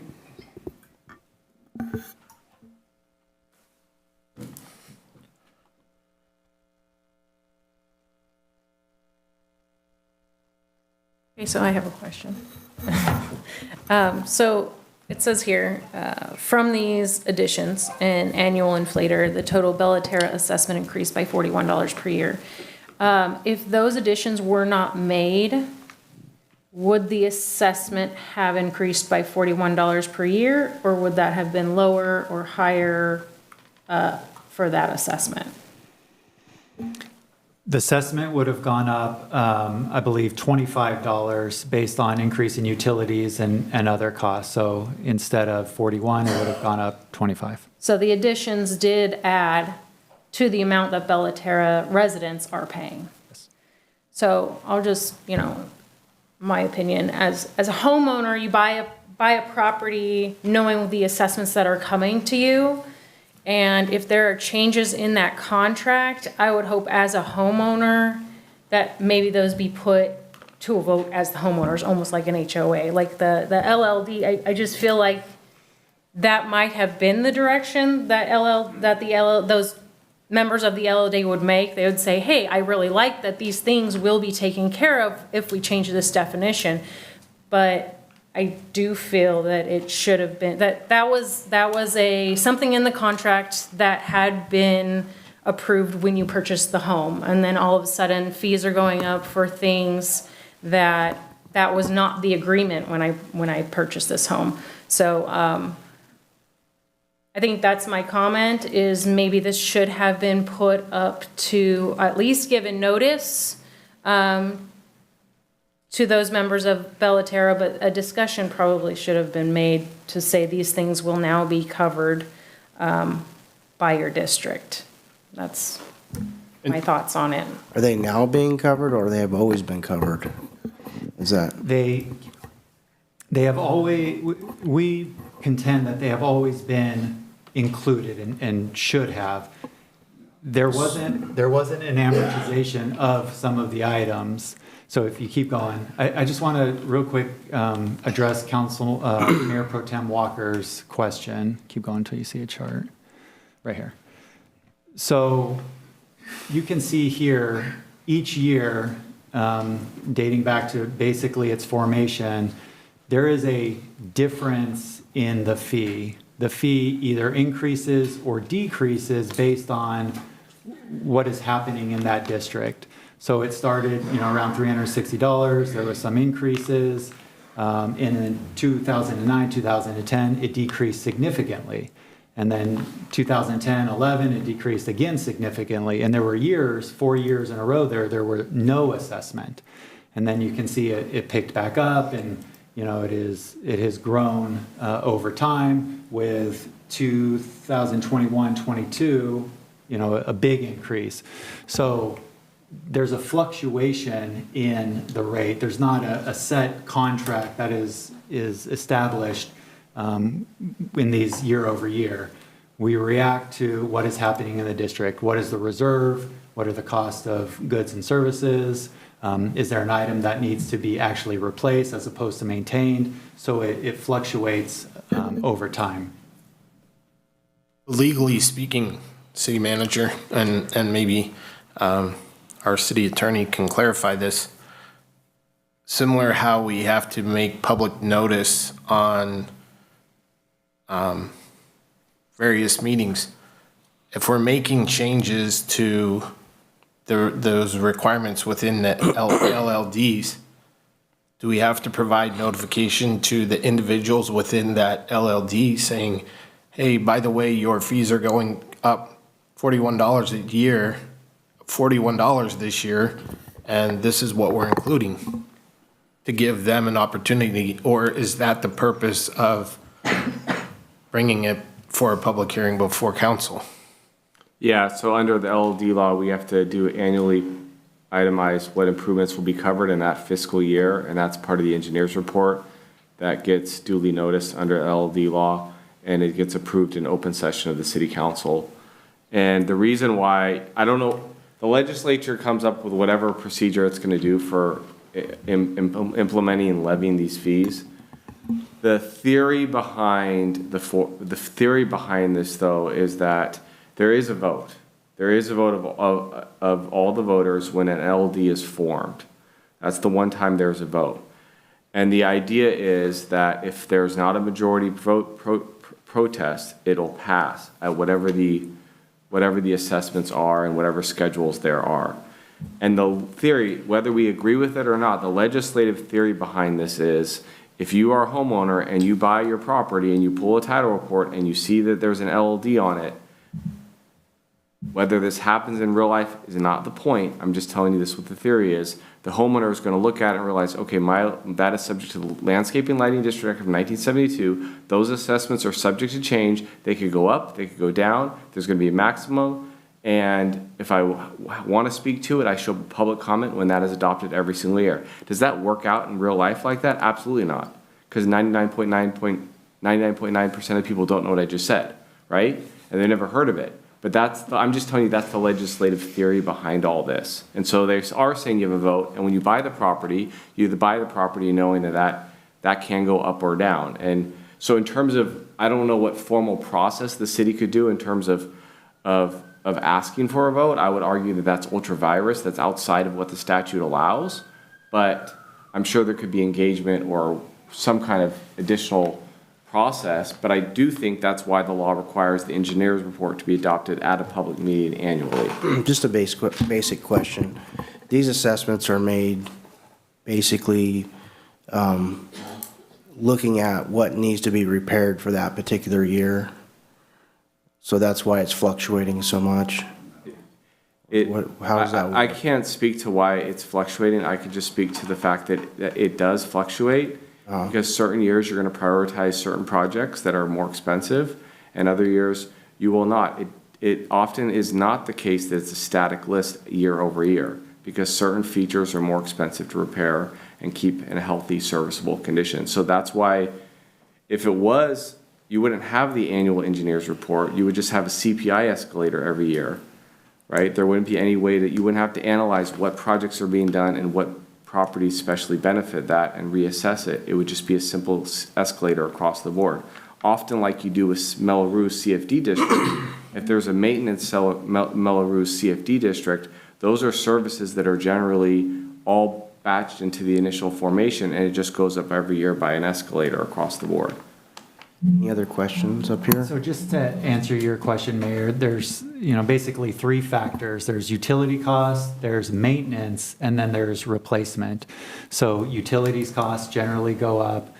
Sometimes maintenance contracts or equipment or those types of things go up. And then if there's a replacement item where you're actually changing out a street light or a fence or a wall, that's another factor in terms of why the cost would go up. So each year we look at utilities costs, we look at maintenance costs, equipment, that type of thing. And if there's a replacement, again, it would go up potentially even higher. But the point is to amortize the typical replacement. So a fence will last 20 years. We try to amortize that fence over 20 years. A wall lasts 50 years. We try to amortize that cost over 50 years. So you're sort of ahead of the game. When that fence falls down, you're not now collecting fees for 20 years to replace that fence. You can replace that fence immediately because you've been collecting money over the last 20 years. Good question. Yeah, so do we have a max reserve for the LLDs? Is there like a certain point that I mean, I see that we went to 0. That was after the crash. All right, so we knew that people were having a hard time and we made it 0. The assumption is that we had some sort of reserve that we felt that we had enough and didn't need anymore. So is there a max reserve that we hit at a certain point? Because it also looks like we've been there's that, but then we've been increasing since 2017. And some of those years quite a bit. So what's that max reserve, or when can we foresee possibly this going in the opposite direction? Yeah, I'll allow Rick to answer that question. He's no longer on the phone, and I will repeat what he says. I switched my microphone. Can you hear me at all? No. It's the same. He said he switched his microphone. Can you hear him? No.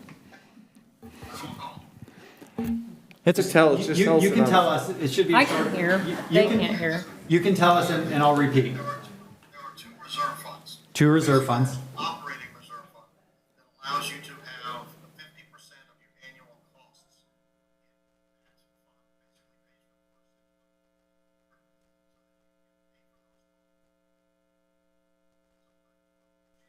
So real quick, there's 2 funds. There's an operating fund, and state law allows you to maintain a 50% reserve of the operating expenses within the district. For the year.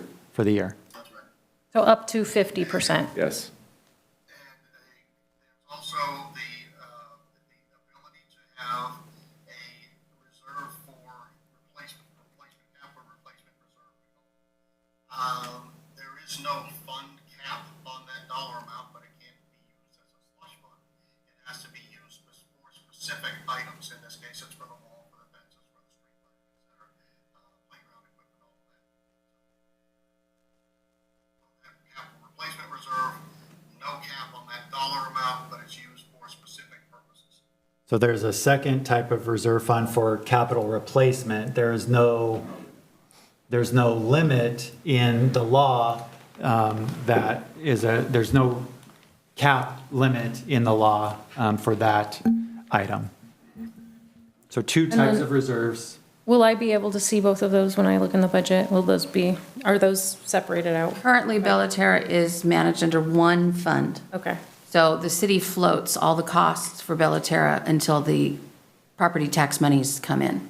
Okay. Mr. Mayor, I have a, Yeah, there is, in the report, which we'll pull up, there is 2 different, and we can show you those numbers.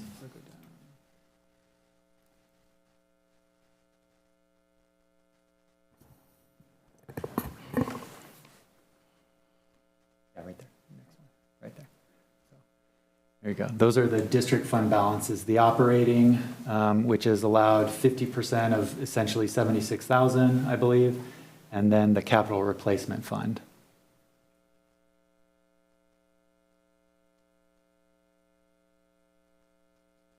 I have a question for the city attorney real quick. Yeah. So Frank, I understand you walked through the situation about the votes. As a matter of policy, could this council decide to increase notifications on a yearly basis for all LLDs and those notifications be distributed via mail? Could the LLD pay for those notifications to make our residents more aware of, hey, this is what's changing in 2025, 2026? That way, they're less reliant on reading the 22 pages of engineer's report, and it's just a quick 1-page, hey, public meeting, May, this is what's what the assessments are changing. If you have an issue, come to the council meeting. I think as a matter of policy, the council could come up with additional noticing procedures that it wanted to notify anybody in any LLD that it, subject to the engineer's report. In terms of whether the LLD monies can be used for those efforts, I'm gonna see if Rick has an answer to that. LLD can pay for those. We would actually put that into the budget as well, so that you see it each year. But yes, any noticing requirements can be paid for by the LLD. Yes, Rick believes the noticing could be paid for by the district funds. And that would be line itemed out so everyone could see it. Any other questions? Want to take it to the audience? Anyone in the audience like to speak to this? Yes.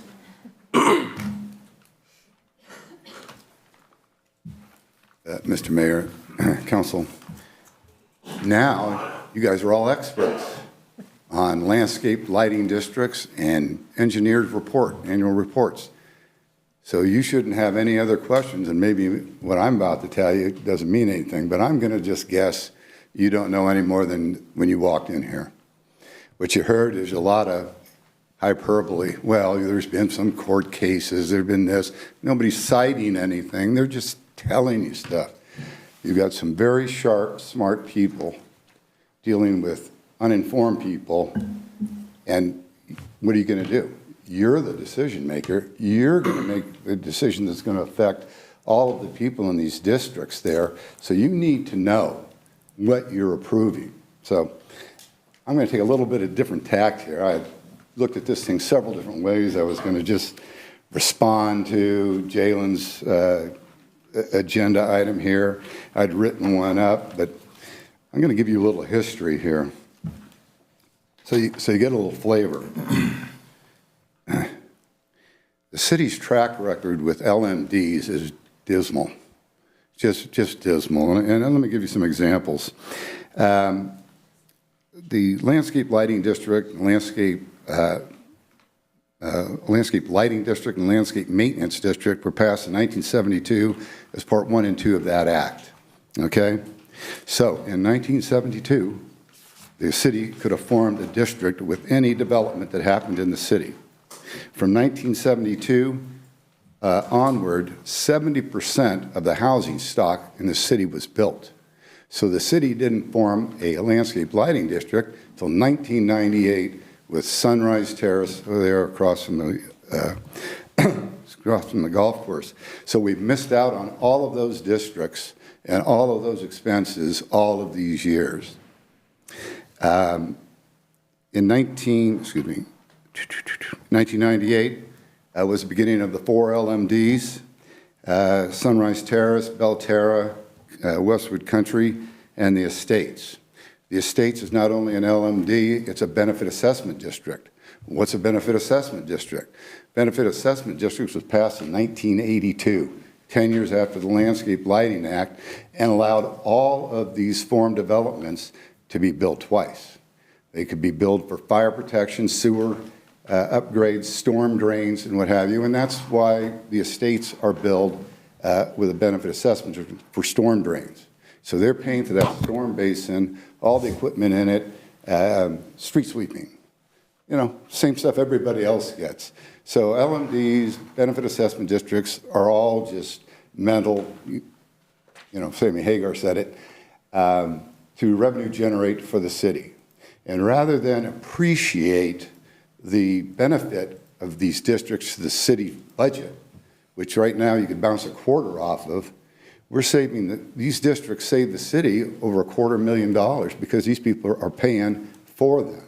And so what do? We get every single administrative body here has taken a shot at the apple here. And then I'm going to continue my examples. So, engineered report, estimated cost. When I first came to the city in 2008, I looked at my property tax and I saw my Belterra LMD. So whenever you guys approve these engineered reports, and that number at the bottom of the estimated budget comes up, it shows up on my property tax right here. And I'm going to give you some handouts here. I'm not going to give you some pablum here that you don't understand. I'm actually going to show you what we're talking about. And please go to them as I bring them up. Don't just go through them randomly. Would you put that other slide back up that you had with the prior to? It had all of the years there, the assessments for Bellaterra. That saved me looking. Yeah, just I'll leave it at the top there. Thank you. Okay, so I came here and I looked at that money and I thought, wow, that's a lot of money. Where did they get it? So I went and did my own research. I asked questions of staff, and lo and behold, when you look at those, did you hear the explanation for those 4 little digits that are all zeros there for those years? Those were there because the city illegally collected money in that reserve that they shouldn't have. So when they're showing you an operating reserve of $20,000, or excuse me, operating cost of $20,000, the reserve is 10, 6 months. There was $200,000 in the Bellaterra reserves. And I asked the council, I said, that's not even in the same, the same zip code. What are we going to do about it?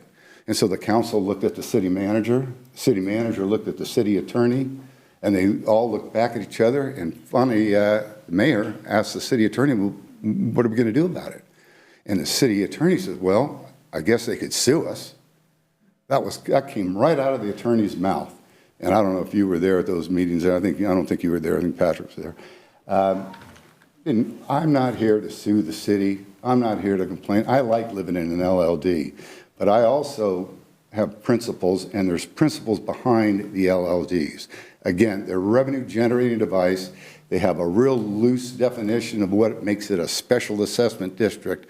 But we cling to that because that's why we're paying for these things. And so any elimination or dilution of those terms is an actual dilution of the LLD. And if eventually they all go away, why not just dissolve the LLD and the city can pay for all of those services there? So we need a little more respect from city staff and our supposed professional engineer on doing new legislation that wasn't in place at the formation of these districts. So let's continue. Like I said, the city had overcharged not just Bellaterra, but all of the LMDs. So the decision was made with those goose eggs not to charge Bellaterra or the other districts until they reduced that $200,000 down to the actual estimate of costs.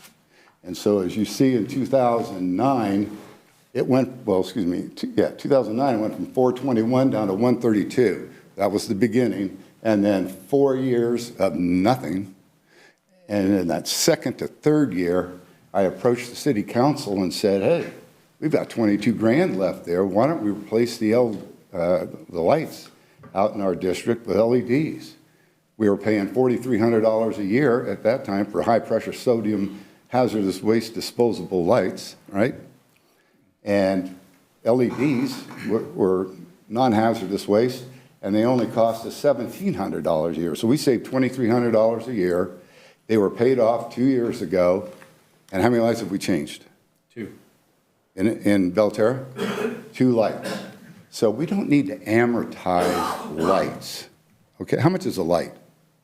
An actual head or a light itself? The light you replace. $900. $900. Split 143 ways.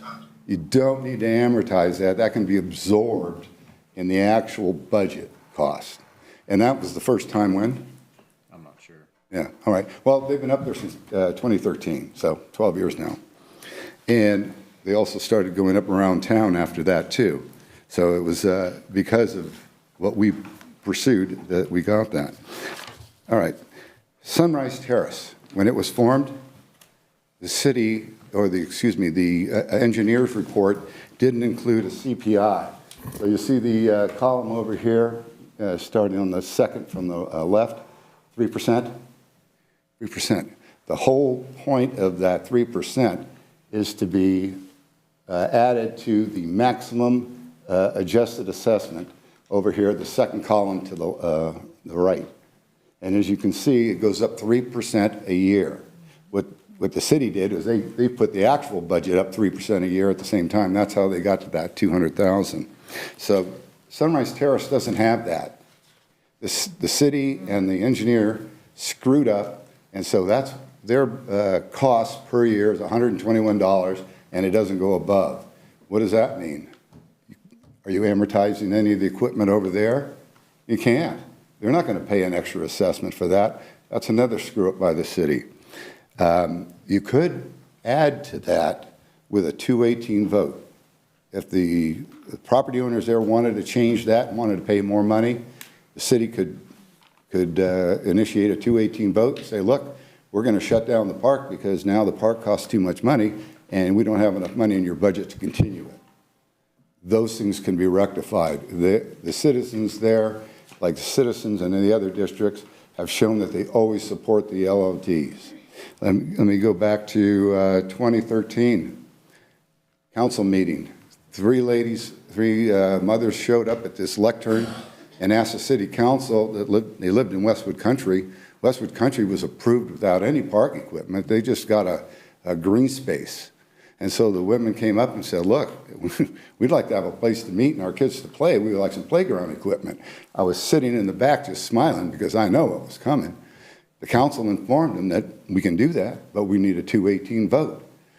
The district was charged for it all, which is fine. 218 votes are costs to prepare, mail-outs, hold hearings, tabulate the votes. All of that cost is spread out over the district. That doesn't cost the city anything. So a 218 vote is just time on the city. Those are important things because that gives self-determination to the districts. We don't need the city telling us what we can replace or not replace. We can make a decision whether we want it or we don't. That's what a 218 vote allows us to do. So there's precedent for 218 votes. This is going to take a while. You guys need to understand this. The playground equipment was voted in. I don't know what the vote was. It was over 51%. So that ended up as an improvement to Westwood Country, and they pay for it every year. So whether equipment is amortized or it's paid off in one shot, the point is we don't need the city to become a bank for our money and amortize all of these costs, which they have never done before. And so let's get to the actual paperwork here. Okay. Okay. Can you talk? Definition of It's benefit. still public comment. So I'm going to ask you to go to. 5 minutes, you mean? Is that what you're saying? Now, this is going to take more than 5 minutes. It does not matter to present from the audience. If you'll go to this section here with the 4 bullets. Excuse me, I'm just confirming. This is just public comment. Okay, I understand that he's the one that requested the agenda item, but He he requested the agenda item, but it's still public still held comment. at 5 minutes then, is that what you're saying? Yes, it's public comment. Right. Unless I wasn't told about 5 minutes. Well, let's just go to the 3 items there. Let's hurry it up then, because we're giving you 10. Point of order? Okay. Then, we're giving you 5 minutes, so I guess it is what it is. There's nothing, I'm trying to hear you out, but. All right. Let's go to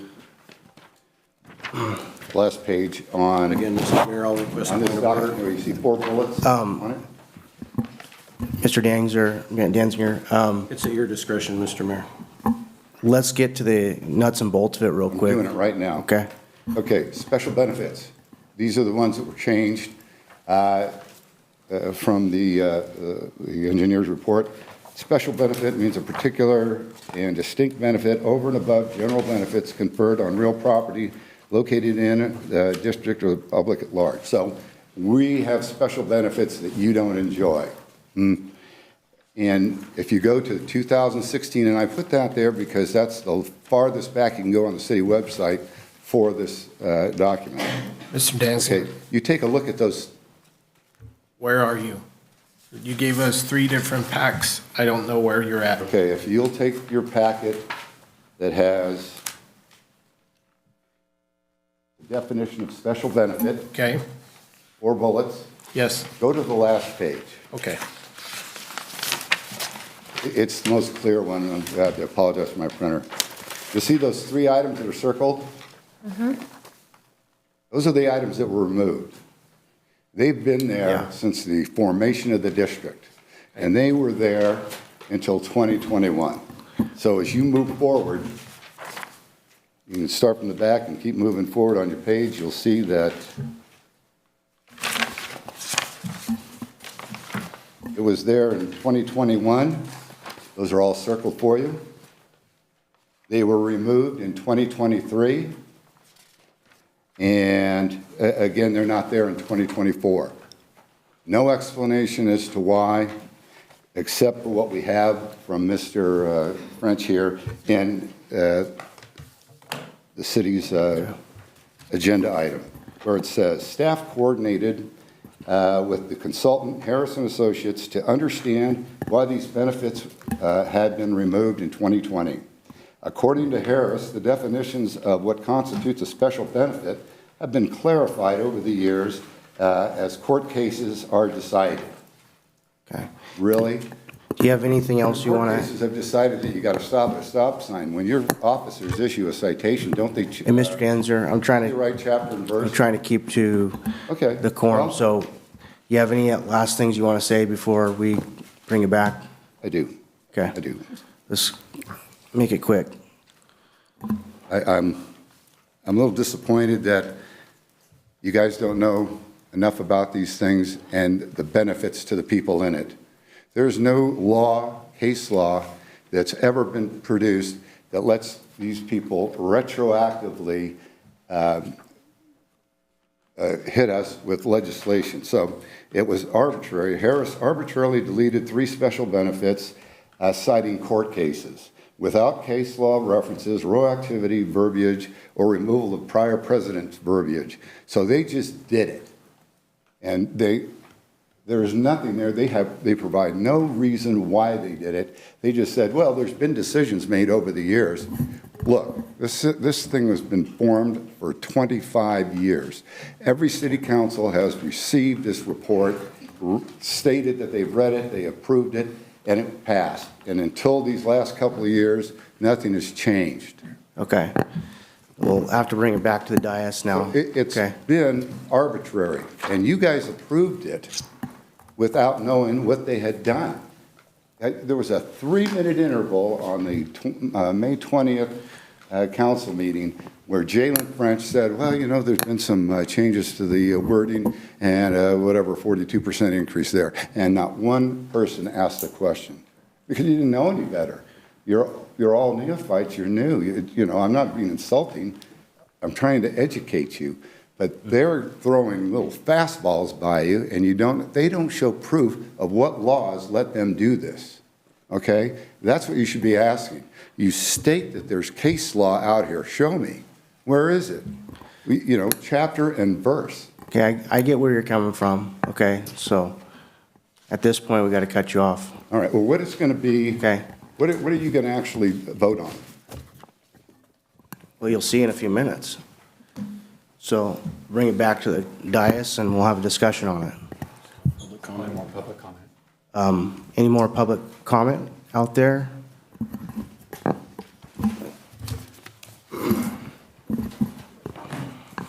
Just to kind of reinforce what Mr. Danzinger's brought up, and I understand that this is a learning experience for you guys, but Harrison Associates is essentially a consulting firm. Where does it say in the LLD that they can just arbitrarily line item things without giving the residents any notice, any voting power? I mean, my property tax bill is ridiculous. And it states right on the property tax bill that these assessments are voter-approved taxes. I didn't vote for any of these changes that were made. Harrison Associates arbitrarily has decided to red pen things and add things without a vote from the people who actually pay these bills. I would really like the council to back this up and put the LLD in the original plan that it was originated in before these red pens were implemented. I think that's the right thing to do. And then if there are any changes that are recommended by our consultants, Harrison Associates, they don't pay this bill. They just make recommendations. Then we can have a vote on it and see what's necessary to increase to line item. Special benefits is a real ambiguous term. I mean, if you live out of town, you can come use my park that I pay for. I mean, really, you can drive on the streets that we pay for. You can use the street lights in our neighborhood that we pay for. So that's a real ambiguous term saying special benefits eliminated. I mean, anyhow, I would ask the council to reverse all of these changes, bring this LLD back to the original format, and let's start over. That's the right thing to do. We weren't notified of any of these changes. We weren't given the opportunity to vote on them. It's the right thing to do. Thank you.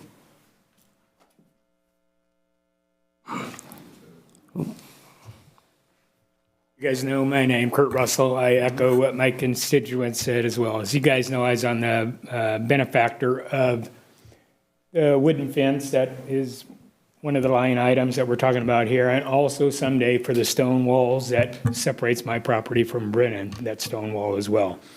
And so, yes, my fence was amortized over 20 years. I maintained it. Justin knows, we talked about this.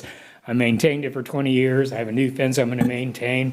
Technically, I paid for that fence to begin with. So anyhow, the point is, yes, we've been paying this tax. I've been there since 2004, new house, been paying for it all along. And exactly like this kind lady has said, that we get that in our, showing what our taxes are going to be each and every year with our San Joaquin County tax bill as well. And so for any changes that have been made, as simple as they may look, is something it's very serious to us as well, that we should be notified as well. So with that having been said, appreciate your time. Thank you. Anyone else like to speak? All right, we'll bring it to, oh, we got one.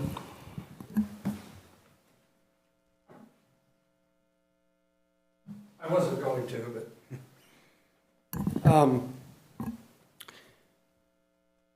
this is kind of a sad thing to me, that this came about and it happened, that the residents at Bella Terra had to find out the way they found out. Something was passed, whether or not it slipped by, whether or not someone doesn't really know, or they're relatively new and didn't ask the question. But from outside looking, is thinking, well, where's that magical word that we all have heard and spoke over the last 3 or 4 years, 5 years? Transparency. We're going to look at it, we're going to demand transparency. So I guess if someone doesn't know, then they don't know, then it's not transparent. But anyway, I think there's a lot to be learned out of this meeting and the meetings prior. And what does transparency really mean, and how do you address what is transparency? Thank you. Anyone else? All right, we'll take it back to online. No? We'll bring it back to the dais for discussion. I have a question. So we approved these for fiscal year 24, 25. Do we have a time frame when we can anticipate receiving any updates for FY 25, 26?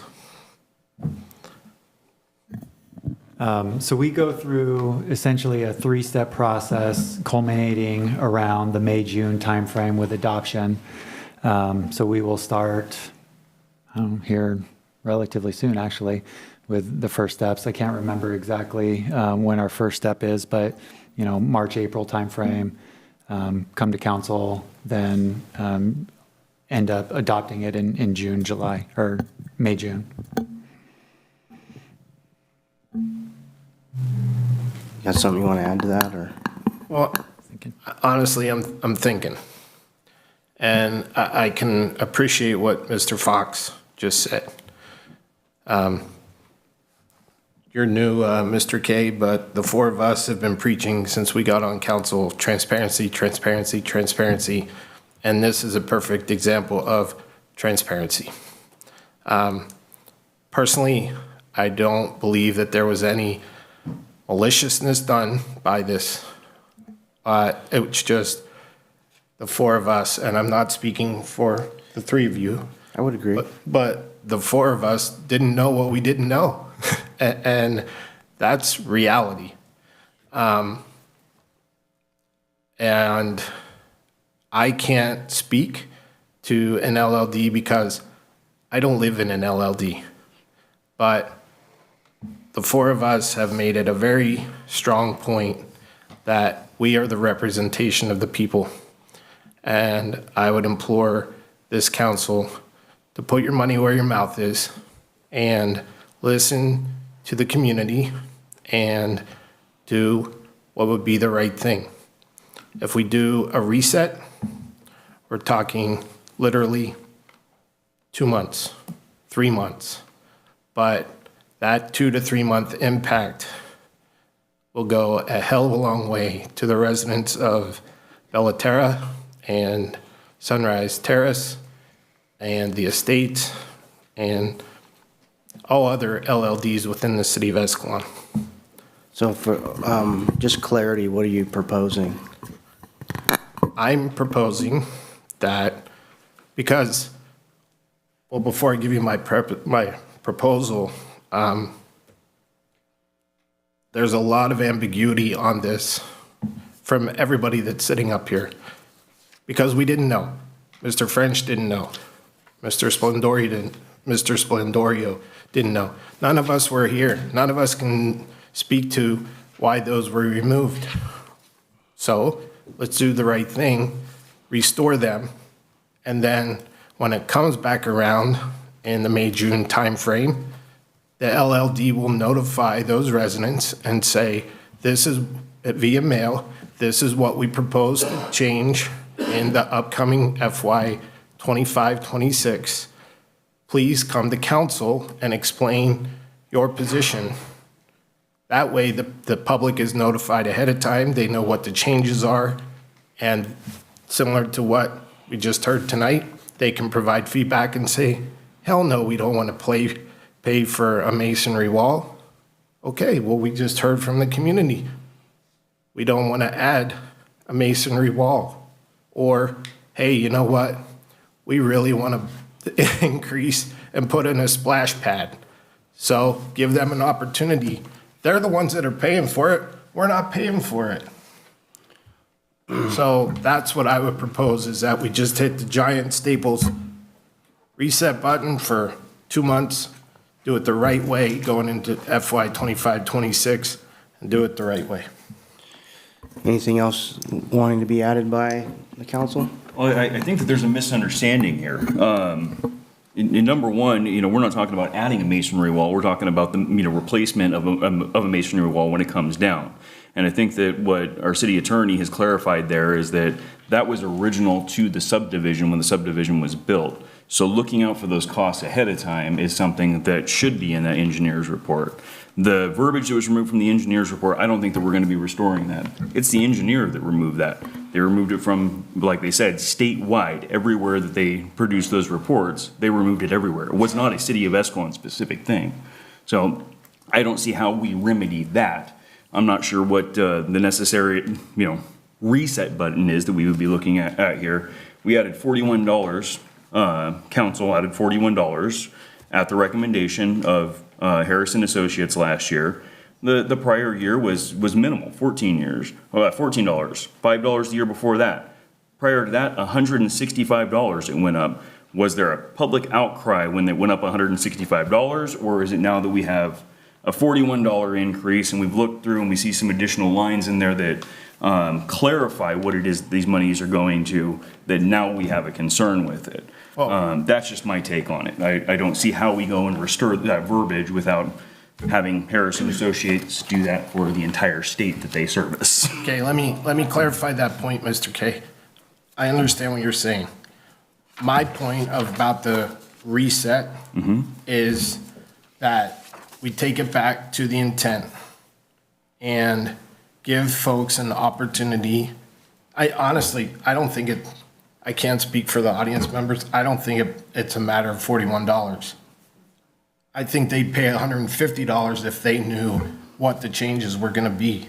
That's my point, is that. But we aren't necessarily talking about changes here. What we're talking about is the upkeep of items that are already in the district. There's nothing new that is being added to the district. These are all items that already exist and the maintenance costs associated with them. But they didn't know that masonry, so in our staff report, Mr. French explained to us that these items were already included as part of the LLD. This is just expanding that definition. And so if that explanation is provided to them, that would be the reset. And so going into FY 25-26, saying, hey, we're increasing your assessment by $63, and this is what we're increasing that assessment by: masonry walls, wooden chain link fence, playground equipment. So it's just resetting it back to the way it is, getting back to open communication, open transparency, to give them an opportunity to say, yay, we want it, or no, we don't want it. I am absolutely for transparency. I'm just not quite sure, and I guess that now can, unless there's further discussion, can we get a motion on what it is that you propose to do here? Because I'm No, I'd like to say something. Hold on. Yeah. Hey, guys, hold on. One at a time. Pro Tem, you have something you had to say? Yes. So every year we do have to accept the engineer's report, and we accept the amount of money that this assessment changes, right? It goes up or it goes down. And the members of the LLD do know that that's a thing. They know that it comes to council every year. My problem is with the LLD and honestly the budget and other documents. When it comes to us, it is understood that we're looking at the number that's going up or down. I'm not looking at the verbiage. I don't assume, oh, it's gonna change the definitions of things. I'm thinking, okay, let me look at the number. All right, I'll look at the number, and that is what I'm considering. If a definition of something is changing, I would think a special notification would need to go out, whether it is come to council because it's going to be discussed and you can discuss it or not. But as a regular citizen living in the LLD, I would not assume that definitions of what I'm paying for in the LLD are going to be changing.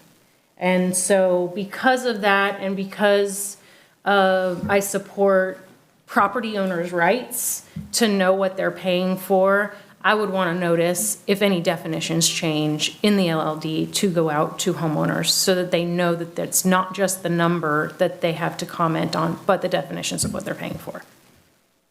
Okay. Councilmember Engel, did you have something you had to say too? I've got a motion if we're at that point. Anyone else have something they want to say before humoring motions?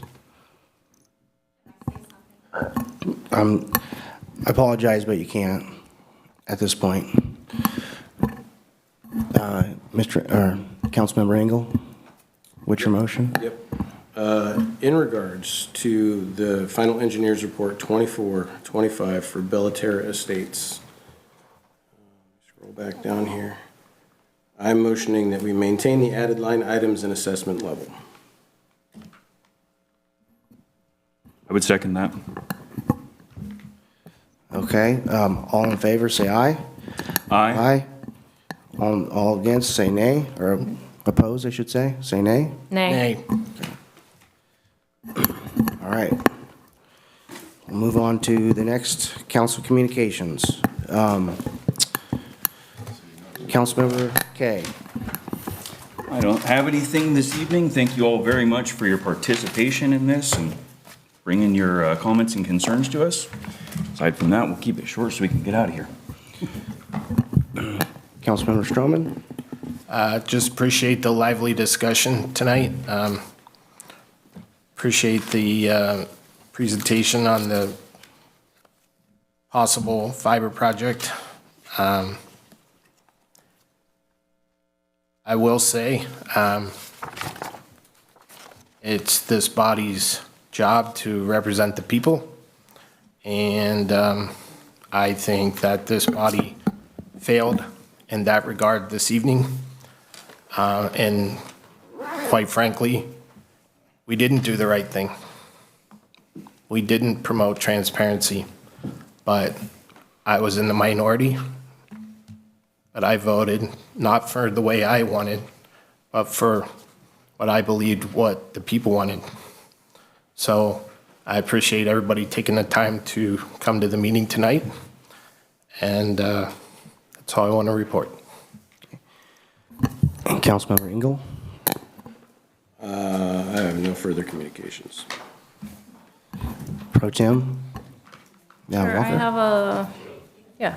So coming up, we'll have a update on wastewater treatment plant.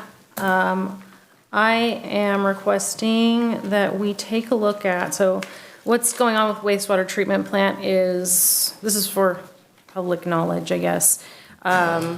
Industry sends what they have down the line to our wastewater treatment plant, and it includes many solids, so things that we have to end up taking out, pulling out from our wastewater treatment plant, which is why it's so, one of the reasons why they're so impactful to the cost that is to maintain the treatment plant. What we do is charge them, if I'm correct, we charge them a fee for poundage of solids that we will have to remove from our side.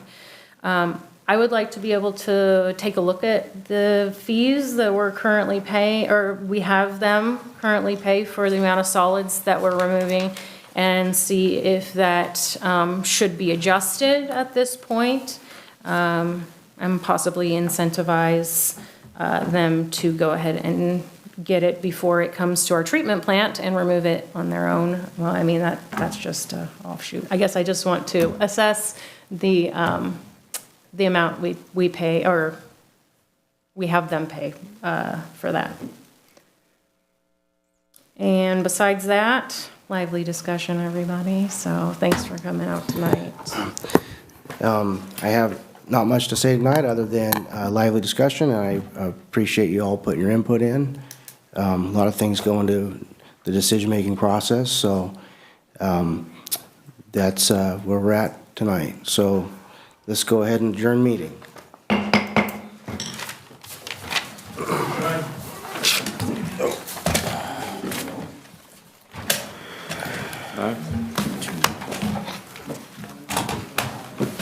Hey, do you guys know about the skate park? I know when the skate park was started.